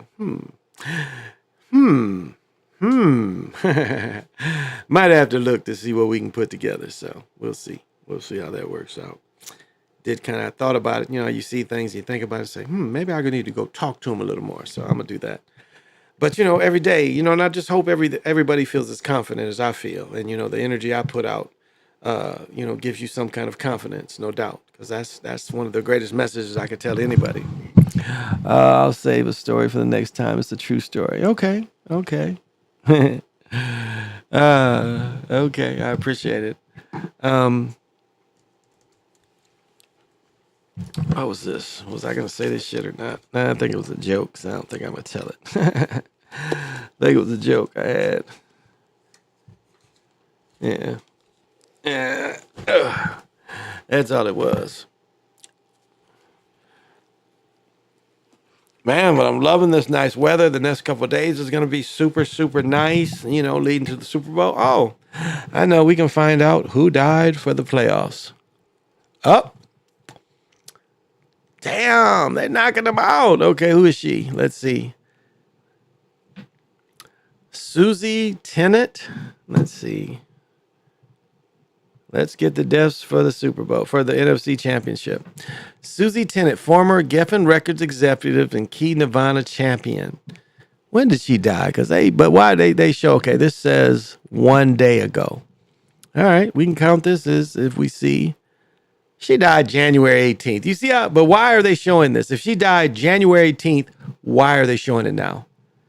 So this is part of, this is definitely part of, her death is definitely a sacrifice. Okay, it was another person. Where was that other person? Oh, okay, I can do that too. I ain't gonna do it right now, but I will do it. Okay, let's see what they say about this person. This is 3 hours ago. This is 3 hours ago, everybody. So this is another Super Bowl or playoff sacrifice. This is Tom Johnson, the Daily Show writer. He dies at 55. He died on the 14th. Okay, why is this a 3 hour ago story? Do you see how they do? He died on the 14th. But this is what my wife got. They are so sweet. Oh, I gotta show these if they're gonna show them. No, she didn't get these. What's the new color? These. No, those are ugly. Ugly. No, they ain't got the one she bought. Wasn't these? This is the one she wanted, but I found they don't have the ones. It's the gray. They got where the swoosh is gray. It's like these, but it's gray. They ain't got them. Oh well. Sorry. So that's two people. Why do they release it now? That makes no sense. I mean, in no way, shape, or form, why release it now? That this person died, but that's how they want to use it in the ritual. That's how they want to use it. They want to use it then.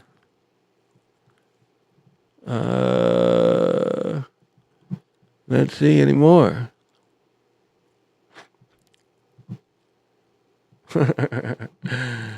Yeah, looks like they're doesn't look like it's anymore. Look like those are the only two right now that I can see. And that's good. And we'll see deaths tomorrow. Yeah, these are called Nike Court Legacy. She almost had to get a little kid shoe. Because these are kid size, and it's like, you know, I saw him when I bought my daughter shoes and I couldn't remember the store because I didn't take a picture. So he's walking around and I was like, I saw the store. I was like, oh, it's this store. And then she's like, she saw the gray, had the gray stripe. So she ordered them because they didn't have a half size at the stores. Saturday Night Live was good. The reporting part was pretty good. The writers really did a good job, I must say. The skits was whack. I didn't watch that shit. That shit was some bullshit.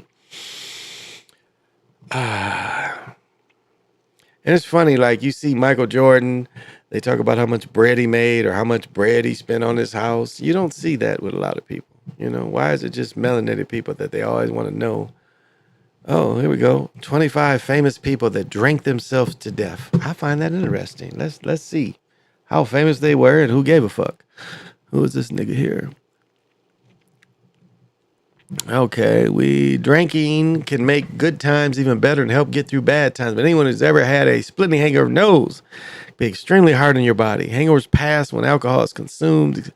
The relationship is complicated. Alcohol drinkers are stable of most all mind-body effects. However, there's more than 140,000 deaths in the U.S. every year. Excessive alcohol. We have only included deaths that have been directly caused or due to alcohol severely exasperated. We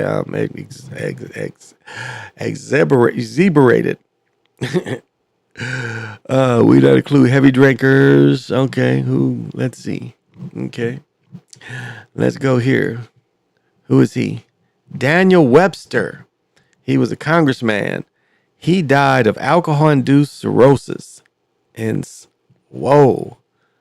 So he drank himself to death. Damn. He's old. Kenny Pierce. Franklin Pierce.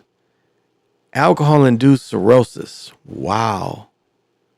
Damn. How old was he? He was 64 years old. A little older than me. This is Modest Magaski. Delirium tremens caused by alcohol. O. Henry, he was in Greensboro. Famed short story writer, The Gift of the Magi. Alcohol-induced cirrhosis, liver problems. Big something, Bibitsky. Jazz composer. Lauber pneumonia, exacerbated by long-time alcoholism. God damn. F. Scott Fitzgerald, alcohol-induced coronary atherosclerosis. God damn. I'm quit drinking tomorrow. W.C. Field, alcohol-induced gastric hemorrhage. Wow. I like the hat, though. This is the kind of Godfather hats I like. Short brim ones. Who is this? Sinclair Lewis, alcohol-induced heart attack. God damn. Dylan Thomas, severe lung. He smoked. He smoked too.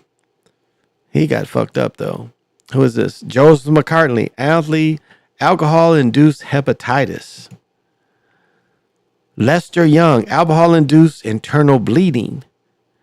Pulmonary edema, heart failure, exacerbated by alcohol-induced cirrhosis of the liver. Goddamn, Billie Holiday. Poet, alcohol-induced complications of diabetes. Jake Korek, beat generator, cirrhosis, induced esophagus hemorrhage linked to lifelong alcohol abuse. Goddamn. Clyde McFadder, influent R&B rock, founder of the Drifters, liver, heart, kidney disease linked to alcohol abuse. God damn. Veronica Lake, alcohol-induced cirrhosis and hepatitis.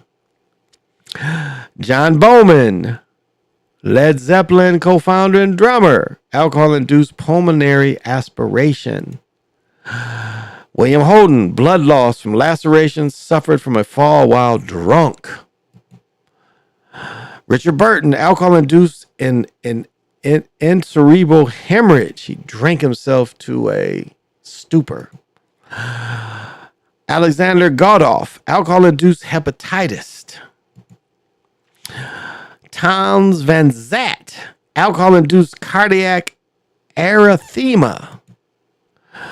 George Best, British soccer star, alcohol-induced lung infection, multiple organ failure. Amy Winehouse, accidental alcohol overdose, which means she had alcohol poisoning. This was a sacrifice. No way what killed her. But yeah.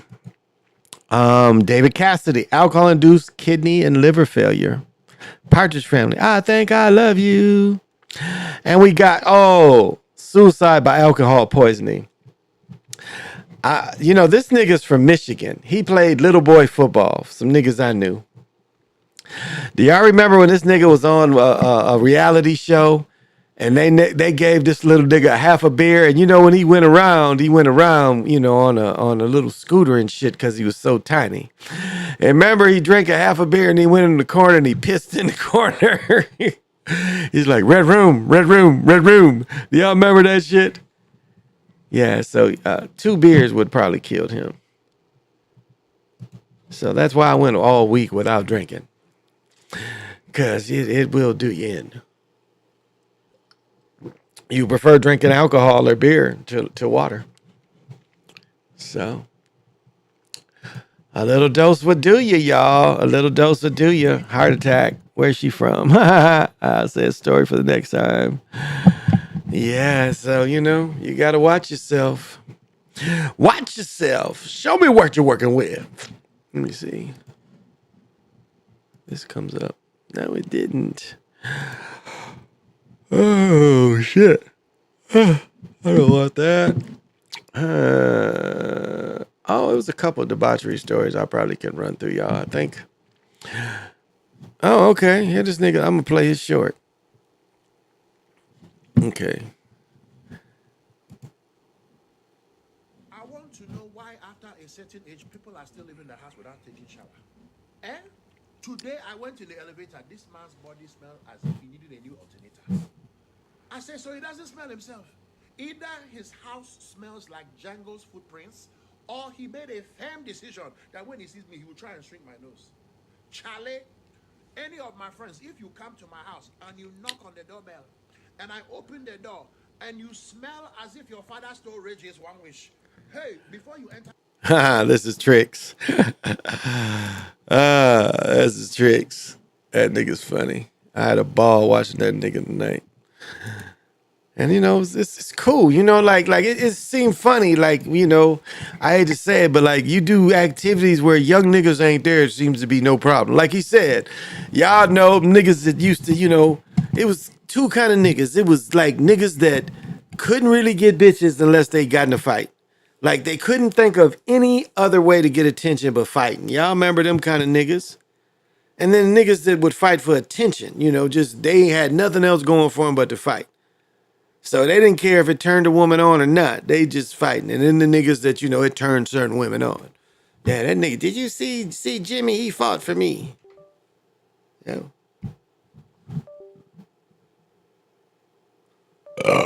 Excuse me. So instead of people just, you know, wanting to go out and have a motherfucker. I'm laughing because I know it's pain. Okay. That caught me off guard. Let's knock that out. Okay. We're gonna have a funky good time. We're gonna have a funky good time. We're gonna take you high. What time is it? Oh, it ain't that late. Yeah. Hey. All right. I think I came across a couple funky stories that might be some debauchery. I don't know. If it's not, it's not. But yeah, it ain't been cold enough. They didn't closed all that pond shit. All that outdoor shit I'd showed, they closed. So this ain't this. I might have to go into this. Okay. Yeah. I think this is more funny than anything. Oh. Where was the shit I was looking for? Yeah, some of the shit was funny. Yeah, it wasn't here. God damn, let's see what these, I don't know. Sometimes this broke society kind of is some funny shit. So let's see what they talk about broke folks can do. Here we go. Tell us about it. Purchased by Agate Housing Services, a nonprofit working to end homelessness. WCCO's Uba Ali was there to witness residents moving in. Let's go. With a big smile, Travoy Tuttle took a big step towards better days. Walking into this home is a shock because I haven't had a home for years. After falling on tough times, he found himself going from shelter to shelter. It is very hard being unhoused. Starting today, I protect my instruments like they're my kids.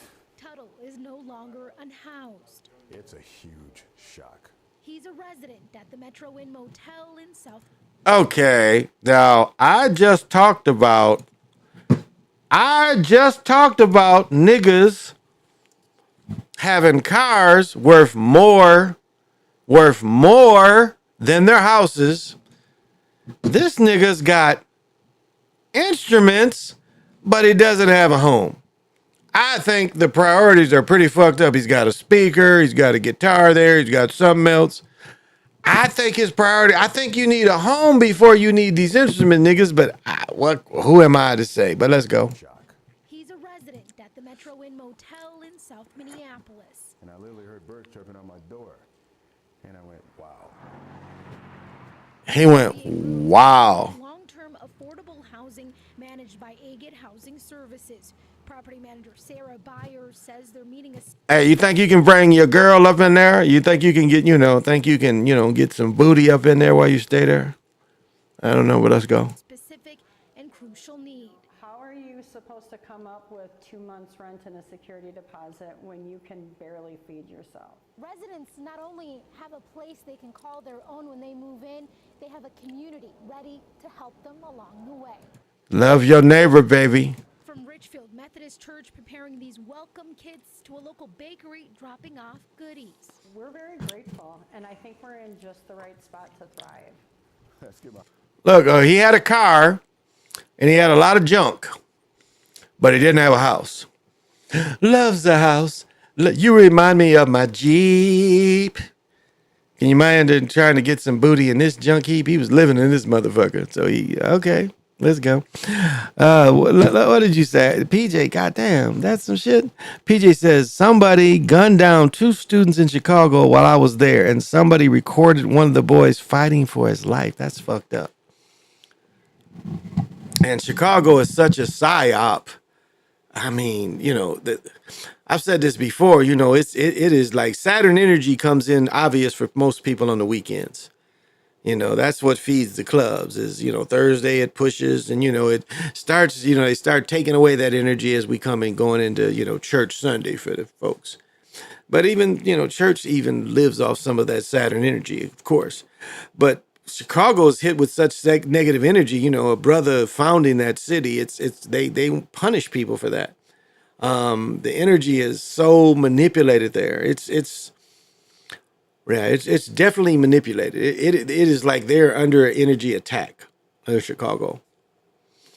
And check this out. I'm sitting there looking at this pimp, like he needs this pimp's tires really flat from all this junk. So this pimp is living on hard times. He didn't say nothing about working, did he?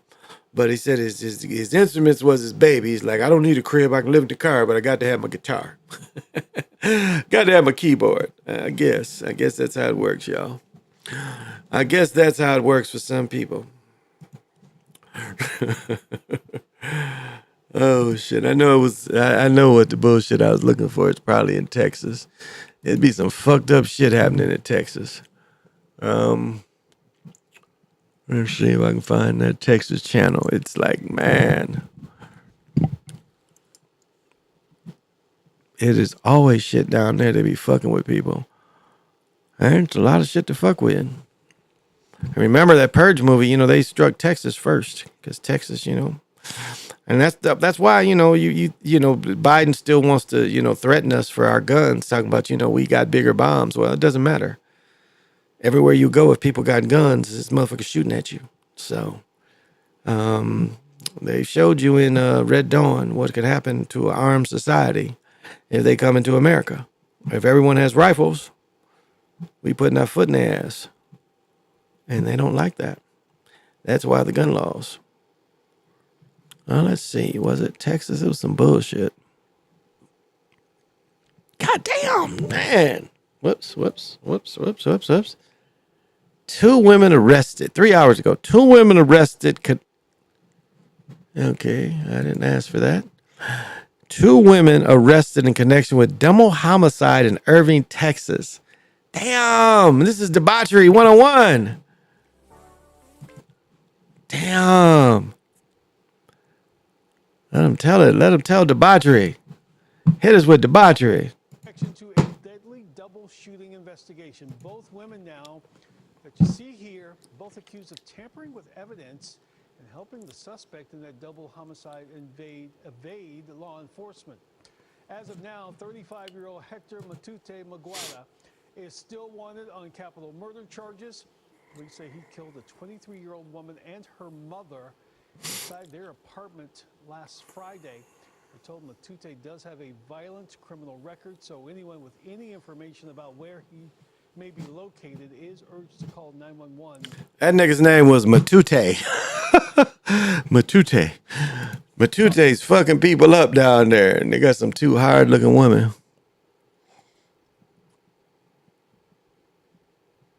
Damn. Matute. Oh, shit. Matute. It's another city, too, where motherfucking the Gipper lives, up in Philadelphia. I don't know how them niggas, George, my cousin George Macon, because I'm a Macon, too.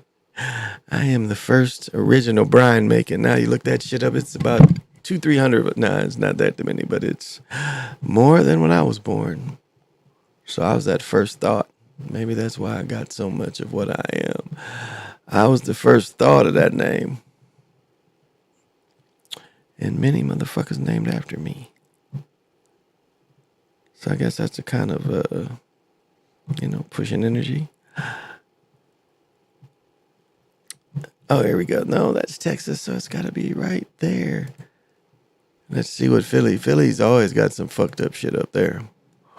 U.S. military destroyed another anti-missile used by the U.S. military done struck somebody else. Why would Philadelphia show you the military done fuck somebody up?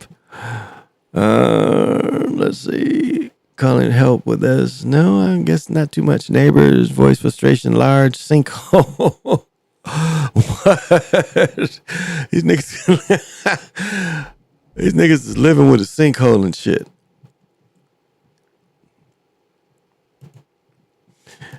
Damn. I think this chick here used to be on Star Trek. I could be wrong. Let's hear about this sinkhole, y'all. Grows in Port Richmond over a large sinkhole in a street. Neighbors say it's becoming a dangerous situation as drivers ignore posted barriers, with some cars ending up in the hole. Reporter Ryan. What a dumb motherfucker.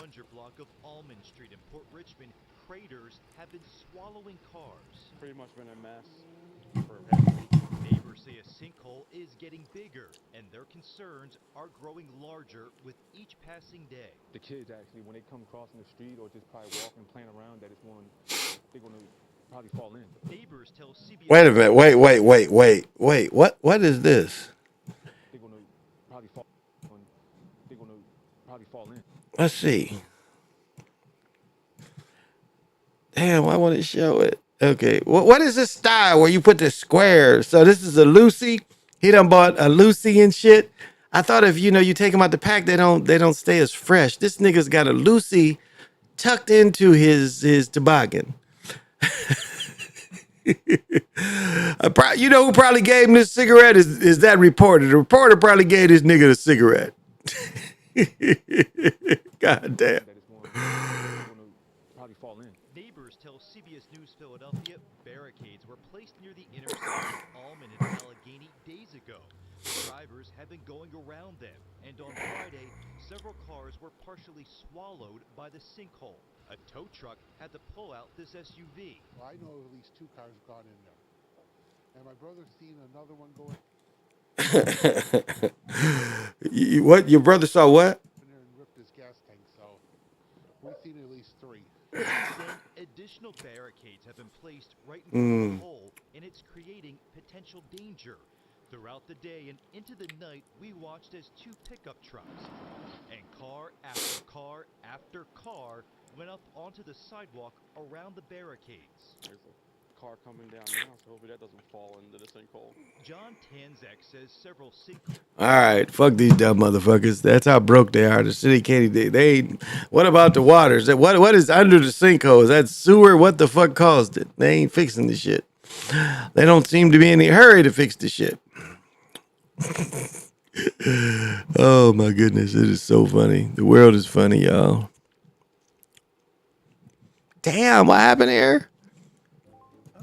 What is this? Police looking for.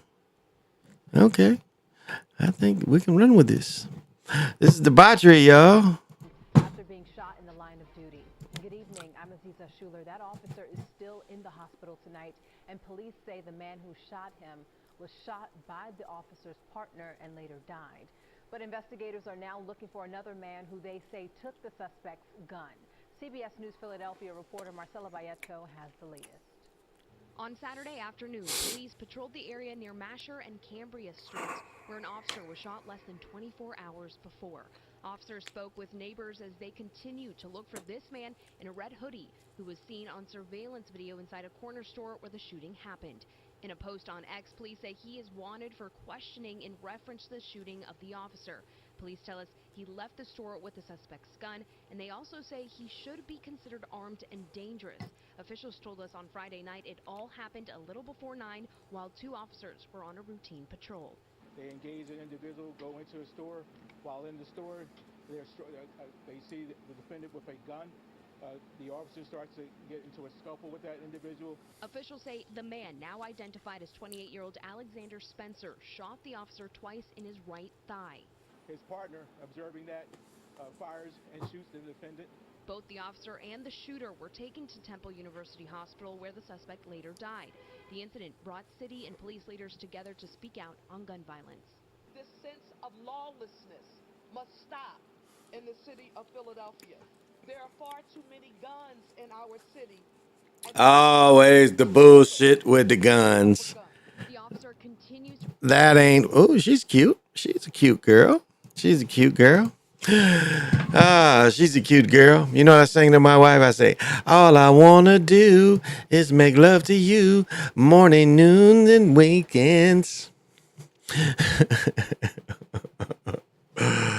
Debauchery at the all-time high.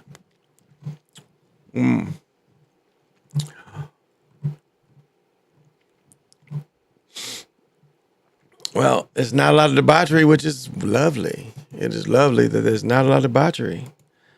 And I'm looking forward to tomorrow. I'm going to have so much fun watching the game. Oh, okay. When did this nigga die? This is 3. When did he really die, though? Why are they releasing it now? This is 1 day ago, and they're releasing this shit now. So this is a guy named Rob Holcomb, Emmy Award-winning ER director. Lost, China Beach, Wolf and the $6 Million Man. He was 80. He passed away January 24th. Why did you report it a day ago? We are into, what is it, the 28th. But again, this is another one. So this is 3 people just tonight. So you can say, well, everybody, no, the beast determines these dates. That's why they're releasing this shit the way they're releasing it. If it was different, you wouldn't hear about it now. So that's how they release it. Oh, don't show me shoes. I don't need to see them.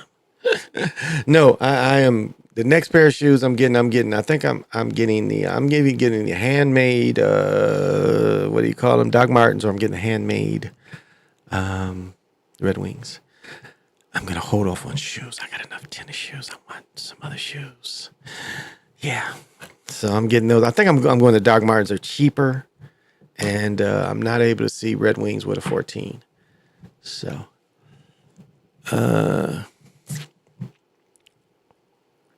yeah. So PJ, when we do these Rasheed Wallace stories, remember them niggas is getting pension money.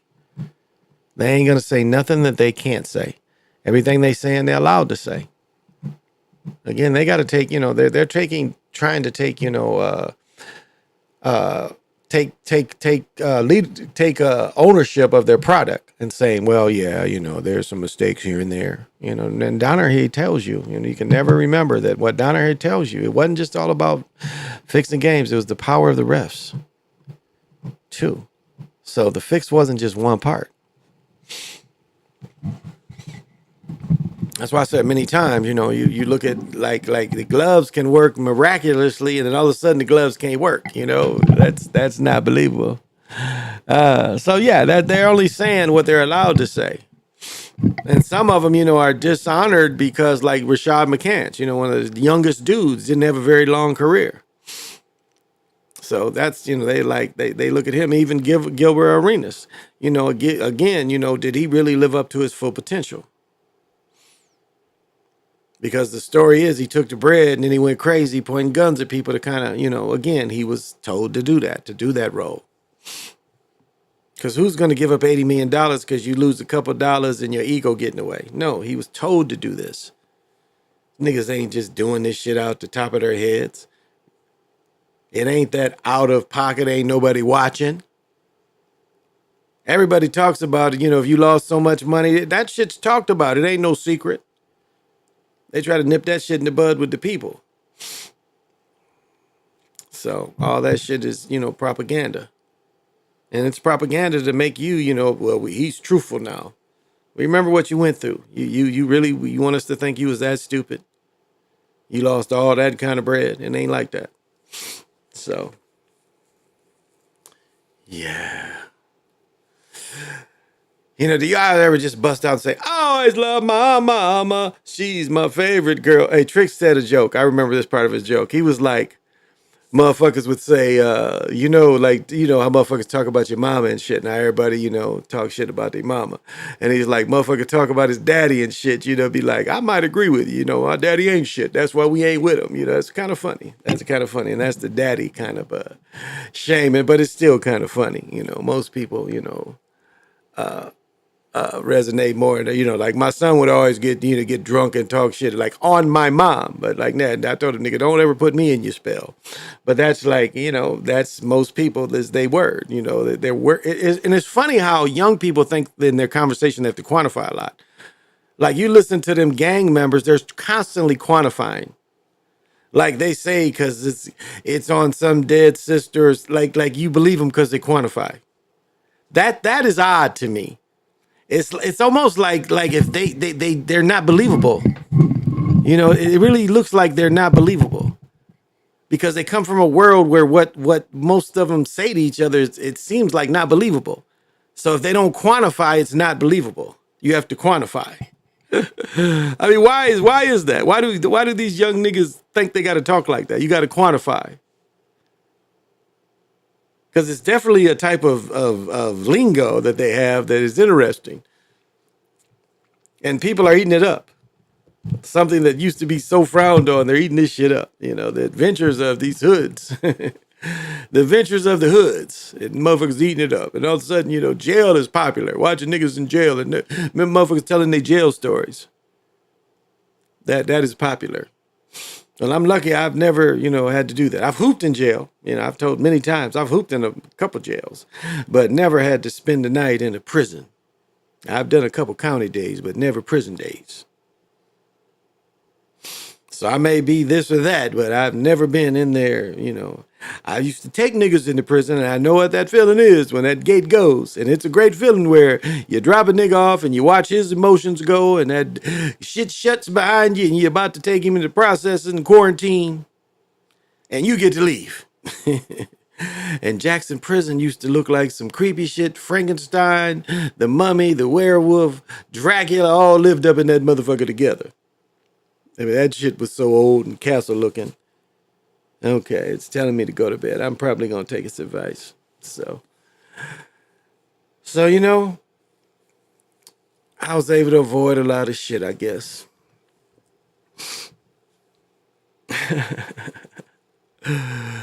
And so that's why I'm here today with y'all. And I appreciate it. I do. I really do appreciate the people that come in, make comments, and just check a motherfucker out, Try to give you something that's worth check it out. What is this giving me? Is this turning some shit on? Let's see. Okay. Let's see if it'll give me what I wanted to show. It did not give me what I wanted to show. Let's see. Keep trying. Okay, it's not going to do it. That's okay. Oh, I probably still could have did it. Let's see. Fuck around.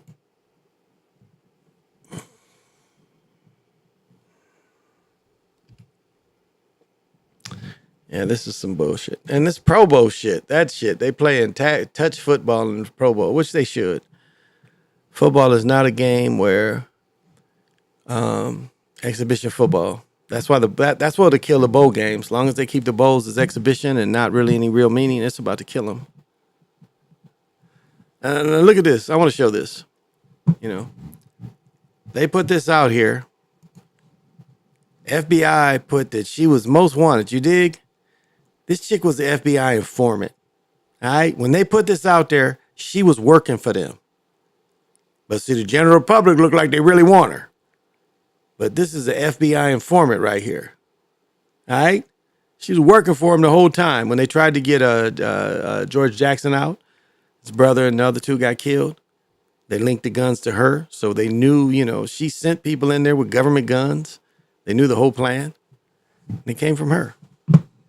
Now they try to put like this chick. Yeah, she's the FBI informant.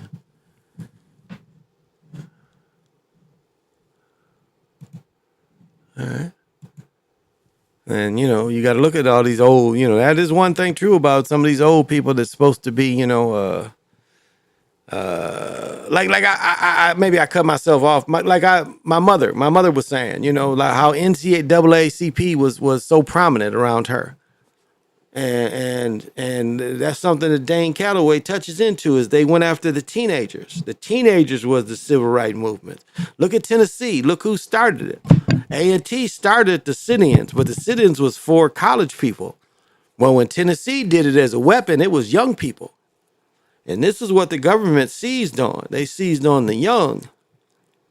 They had the young out there. They was the generation that was out there that wanted integration. It wasn't the parents, it was the young. The youngs demanded integration. So, and you know, that was mostly people from the great generation. That wasn't necessarily from, you know, the baby boomers. That was from the people before them that did that. Yeah.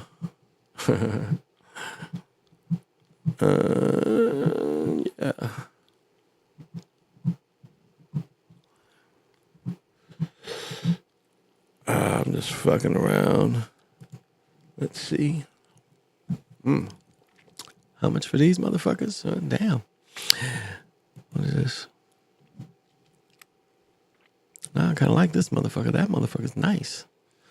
Performer Hamburg. I like this hat though. I'm just fucking around now.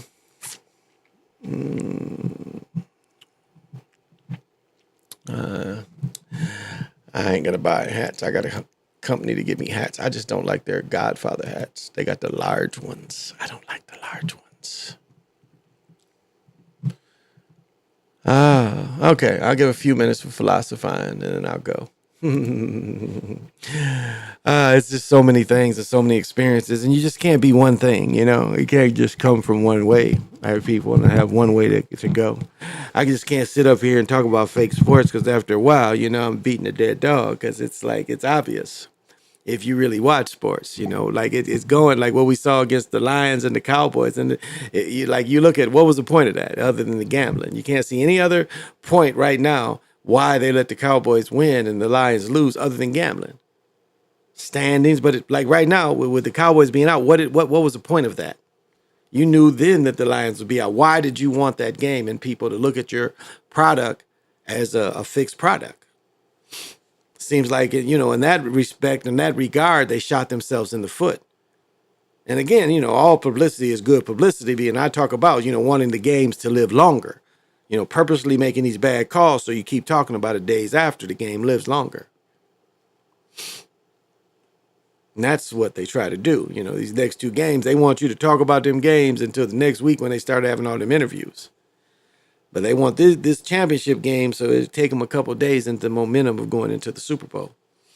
And we're really going to keep a tighter look on the deaths leading up to the Super Bowl, because all deaths starting Monday are included in the Super Bowl. And why? And we're going to look at why are they reported on this day if they died a couple weeks ago,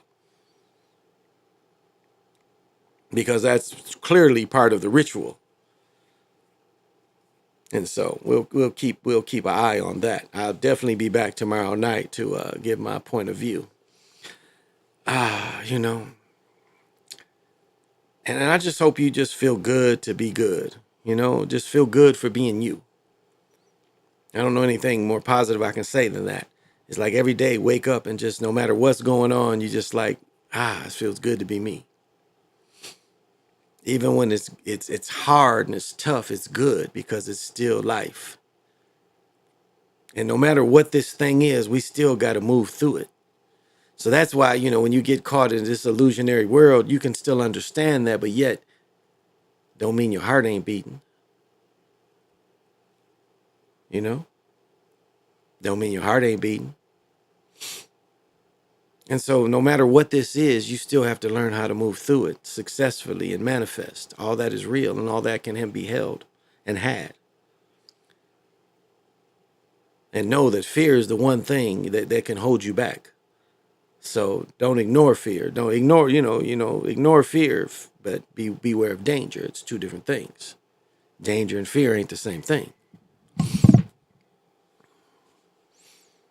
Definitely know your surroundings. That's as I get older, I like, man, how don't you carry guns?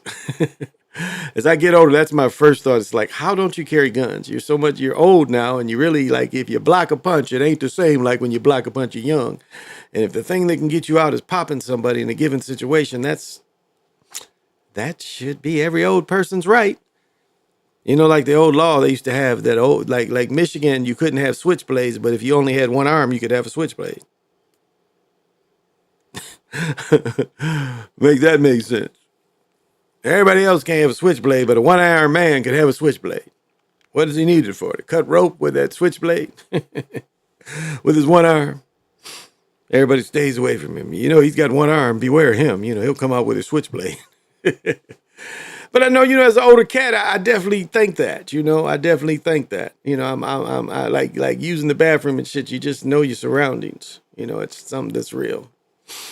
It's not paranoia. It's just really something you got to consider, because there's a lot of thirsty people out there. So, know how to move. Yeah, definitely know how to move.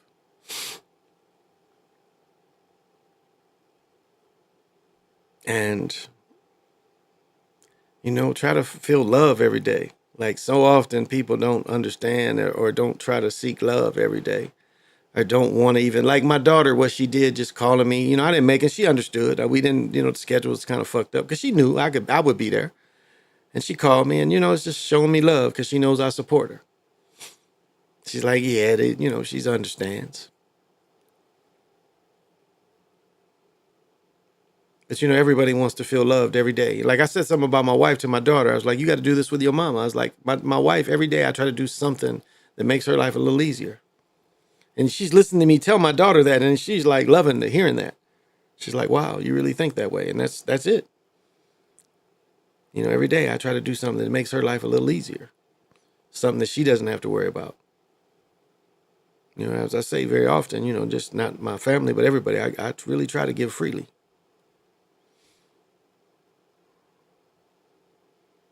Despite, I still live within my means. I really do. I still try to live within my means. I really do.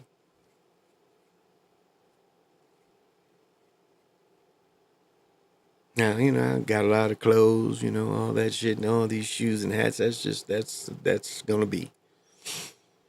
To me, that's part of what I enjoy. I enjoy style.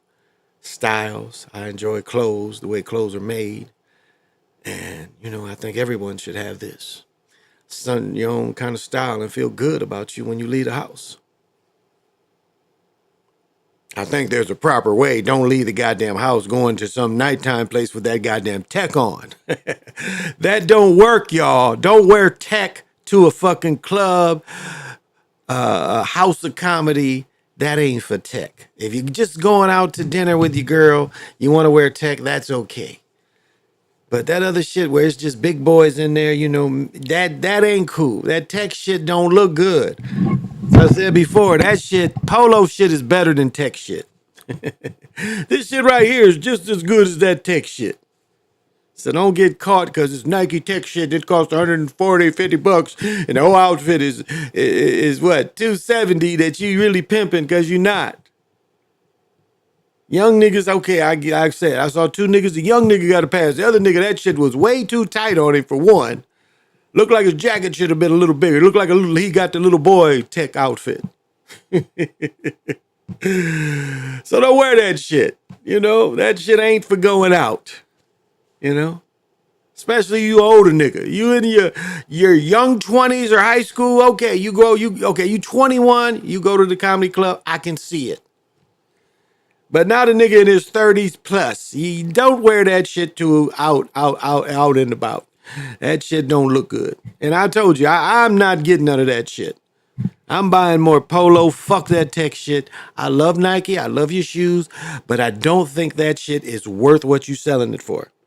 And I know by your sales that it definitely ain't. So, but that shit ain't for the club. I'm not dressed Timberwolf warm up in the club. All right, I'm going to go, y'all. I'm just having fun, That's all. It ain't just one thing. Even the philosopher king has to tell jokes. You dig? And that's really what you want. If you really think about how a motherfucker should run some shit, is like the philosopher king is how it should be ran. That kind of comes from a little bit of what is his name? Hinkle, and a little bit of Plato, when they talk about the philosopher king.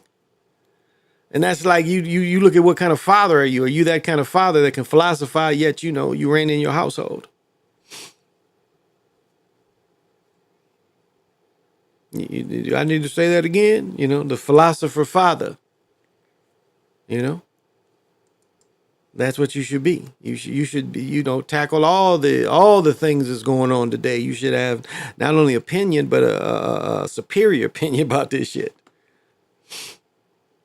You listen to me at this late, and whenever you catch it, that's how you should go about it. You should be the philosopher parent. Because the children are going to follow your lead. And, and I'm amazed. Because my generation was like, the motherfuckers was pushed, we was like, fuck the church. Our parents was like people that they was like the hippies. They was like, fuck the church. So they made church, a choice because it wasn't a choice for them. But it amazes me. Now, I got a cousin that's a minister. It's a business. I already see that for here. It's a business. But some of these other people, I don't get it. You get older and it's all of a sudden what is that shit they say? Too stressed to be blessed, or what do they say? Some of shit like that. It's like this shit it amazes me.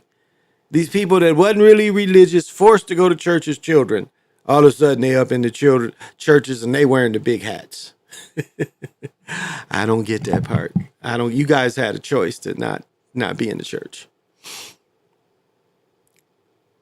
And it's not like the churches have changed. It's the same things. The churches have the same thing. I mean, I'm reading it, it's not a hard read, it's just a lot of information. I'm still reading about the Pope's, the Pope's bankers. And what the Catholics used to do is, promises. We're paying for promises. Because they, what they say, the Pope is the word of God. So the Pope used to sell promises and people would buy. It make that sense that God is a business. And then, you look at what's tied up into the melanated church. It's not helping the people. It's making the superstar out of the minister, so you can be in the minute, and debauchery. I mean, look at all the debauchery that you see going into churches. I had one dude sit up and this girl bought a car and she paid a little less tithes. And I listened to this minister just talk shit about this girl. Because she bought herself a nice car and she paid a little less tithes. And he talked shit. He was mad that she was going to have to, give a little less money because she got that new car. And then when I heard the same minister sit in front of these cats that hustled and said, he pretty much told them launder money through me. And I'm looking at this nigga. And at the time I'm driving, what was it? This had to be 2-3. I'm driving a brand new Navigator. And I remember last time I saw that nigga, he's like, you need to come back to the church. I said, yeah, I got this Navigator because, be in the church and fellowshipping. I ain't get that motherfucker a dime, but I remember the last time I saw him, I'm filling that big ass Navigator up. Like, yeah, buddy, I don't need you. And it's not a matter of that. I was just, listening to it. I thought he was a little different, but he turned out the same hustle. It's a hustle, And that's what a lot of this has turned into. People got hustles. People got hustles, 1995. I heard one dude, what's his name? Brother Rich had him on. Dude talking about he talked to people. Dude didn't have any teeth right here. Like no teeth right here. And he talking about his $500 to call him. So like if I'm calling him and, FaceTiming him, if me and this nigga is FaceTiming and I'm looking at this nigga with teeth, am I thinking that it's, with no teethus? Am I thinking that his time is worth $500 of my money? Ooh, this is what I wanted. All right, let's see if this will work. Oh, it worked. All right, this is Brother Tricks. This is Brother Tricks tonight at the Mall of America. He got some dunks on. He had the Dodgers, which he should have had the Timberwolves, but these is all, African brothers and sisters. And, of course, this is us. I got the shirt I got on now, but, I had to put that polo. I think this is called Old Town Grocery Store. I had to get that pimping in there. I think it's a couple pimps. And this the brother, he's walking out. Just this. Oh, yeah, I'll let this play. This is what happens. Oh, okay. When you go out to eat with darkies, this is what happens. Look.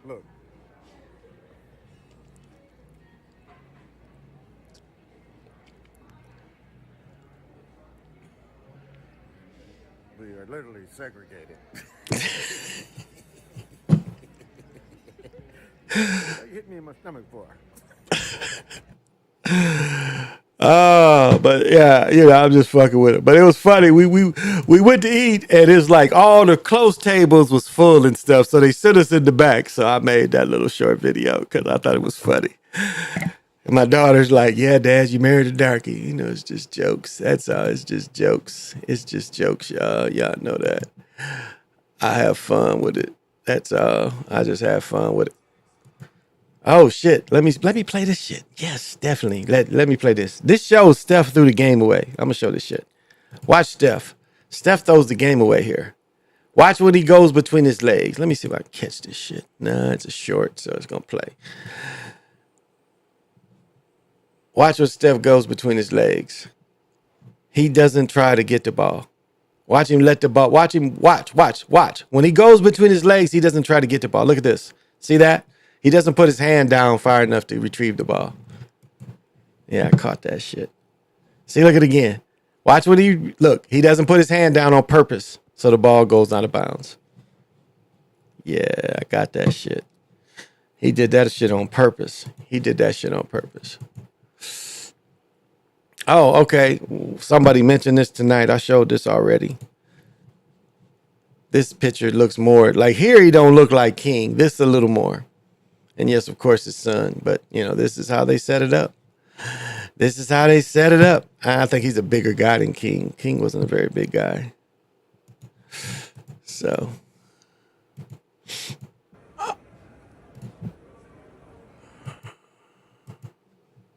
Okay, I want to go back. Okay, this. I was trying to show this the other night of Taylor. Look at this face mask. And maybe, did I show this one? But this is how he first put it up. It's really kind of too high. And later they adapted it. But I love this. See how he put it up high at first, then he put it way down here. Then later what we have is, this. But this is early adaptation of, he had them do this. He's like, this one thing ain't enough, so put two. And this is sweet.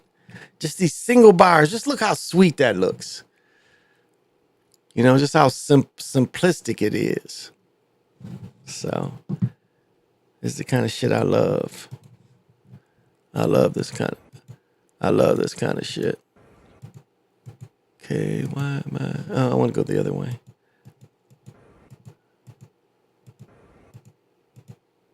Why is okay? Loop me the other way. Okay. Yeah, we had fun. Yeah, but go check out Tricks. That motherfucker is funny in the motherfucker. I like the way he came back out afterwards, and saw his African folks. And I ain't got no problem with that. There's a big, big African, lot of African folks here, y'all. Lots of African folks here. So, let me see. Did I play? Is this just a picture? I want to see if y'all can see this. This is really a deep picture. It's like you can see 4 levels here. Like you can see the first floor. This is the second floor. This is the third floor. And this is the 4th floor. I thought this was a great perspective of looking at the mall up from the 4th floor.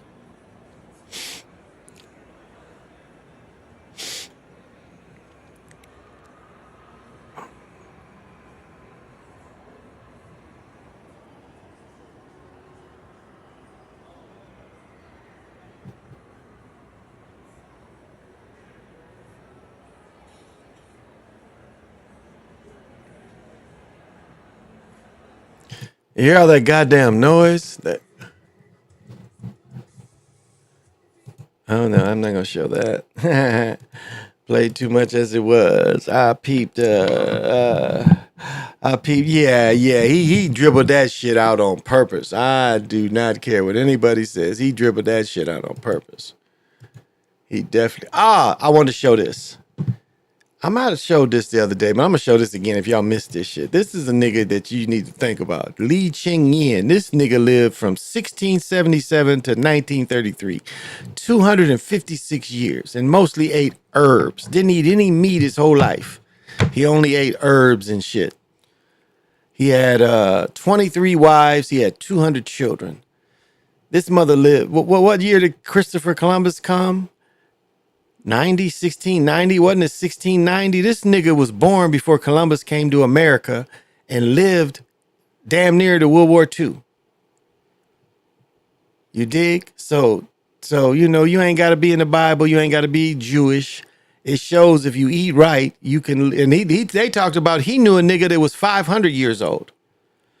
That's what the stories are. He knew people older than him. And one thing is, meditating and shit.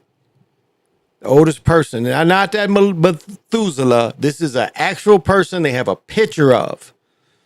Documented. This nigga was born in 1600 and lived in the 1900s. Remember I told you the story. This nigga joined the army and was teaching kung fu and shit in the army at 70 years old.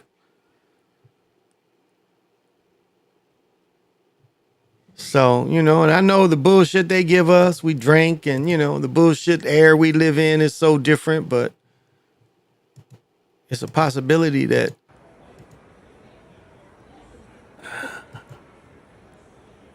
not only that you can live long. Okay, that's probably the last thing. not only that you can live long, you know, you can live long as you want, but it's, you know, the shit we eat is definitely some bullshit. Huh. The shit we eat is some bullshit. So,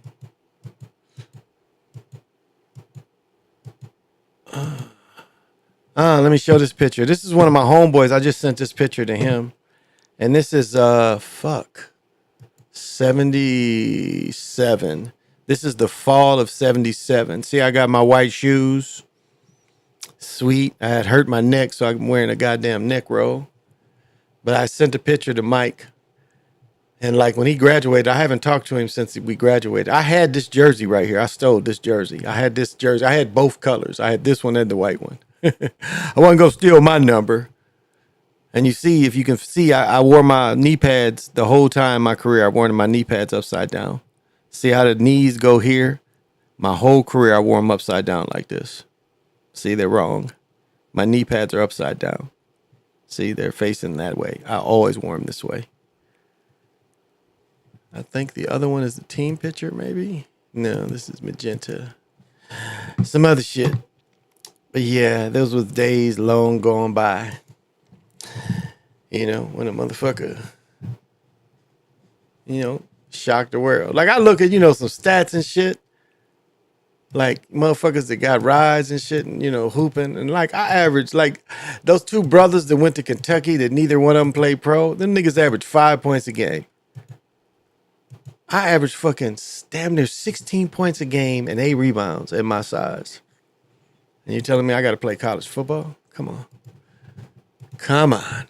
Something else going on there. All right. I'm done. All right. This looks good. But we had a good time tonight. Well, I guess I'm going to cut off. I'm going to do a little reading. Might wake up my wife and hit her upside the head with something. Never knew. Gave her the knockout punch earlier, though, so she probably ain't waking up. Not again. No, keep it away. Because when you get old, it gets different. You know, it gets that hound gets out of you. You know, it really does. It's like when I don't know. Like we are taught when we're 20s and 30s, 40s that we need to get every piece we can get. And, you know, it's always, can I holler, can I holler, can I holler? If I don't know you, can I holler at you? You know, yeah, I'm married, but what can you do? You know, it's that kind of thing. And a lot of women go for that shit. A lot of women, they don't care, you know. I think anything about my second wife, she would have always been the second lady if I kept her there. She would have always been happy being that. Because that's really all she ever could be is, you know, the second lady. She really was never number one lady status. She did better, you know, the extra one, you know. And there's some women that want that because she loves drama. She's calling me today, you know, she's talking to me and shit. And I'm like, okay, she's like, I haven't heard from you. Well, I was just checking on you. I'm like, chick, I talked to you 2 days ago. What did you talk about? She thought I was my son. So she's calling my son and she's like, oh, I'm sorry. I didn't mean to call you. But that's really where she's, you know, number one is being, you know, number two. That's just something she's best at. You know, I think the man she's in now, he got other women, but she's just like, I'm damn near 50 and I can't get better than this. So if he's got another woman and he's here with me most of the time to keep me company, I'm satisfied with that. She settles. But she comes with a lot of drama. You know, I'm drama free. You know, I'm drama free. My drama is my daughter talks shit to her mama. When you talk to her, she's talking shit to me. Well, that's my drama. And I like that kind of drama. Where my life is drama free. So, well, I guess I'm going to check it in right here. See you guys tomorrow. Go Lions. Go Ravens. I think the Chiefs is going down. I think the Niners are going down. So those are my pick. That's on wax. Enjoy the game tomorrow. Till we meet again. This is Big Pontiac. Sitting in my own galactic patio. And thank you for joining me on my galactic patio. Inside the Chocolate Mountain. Till we meet again.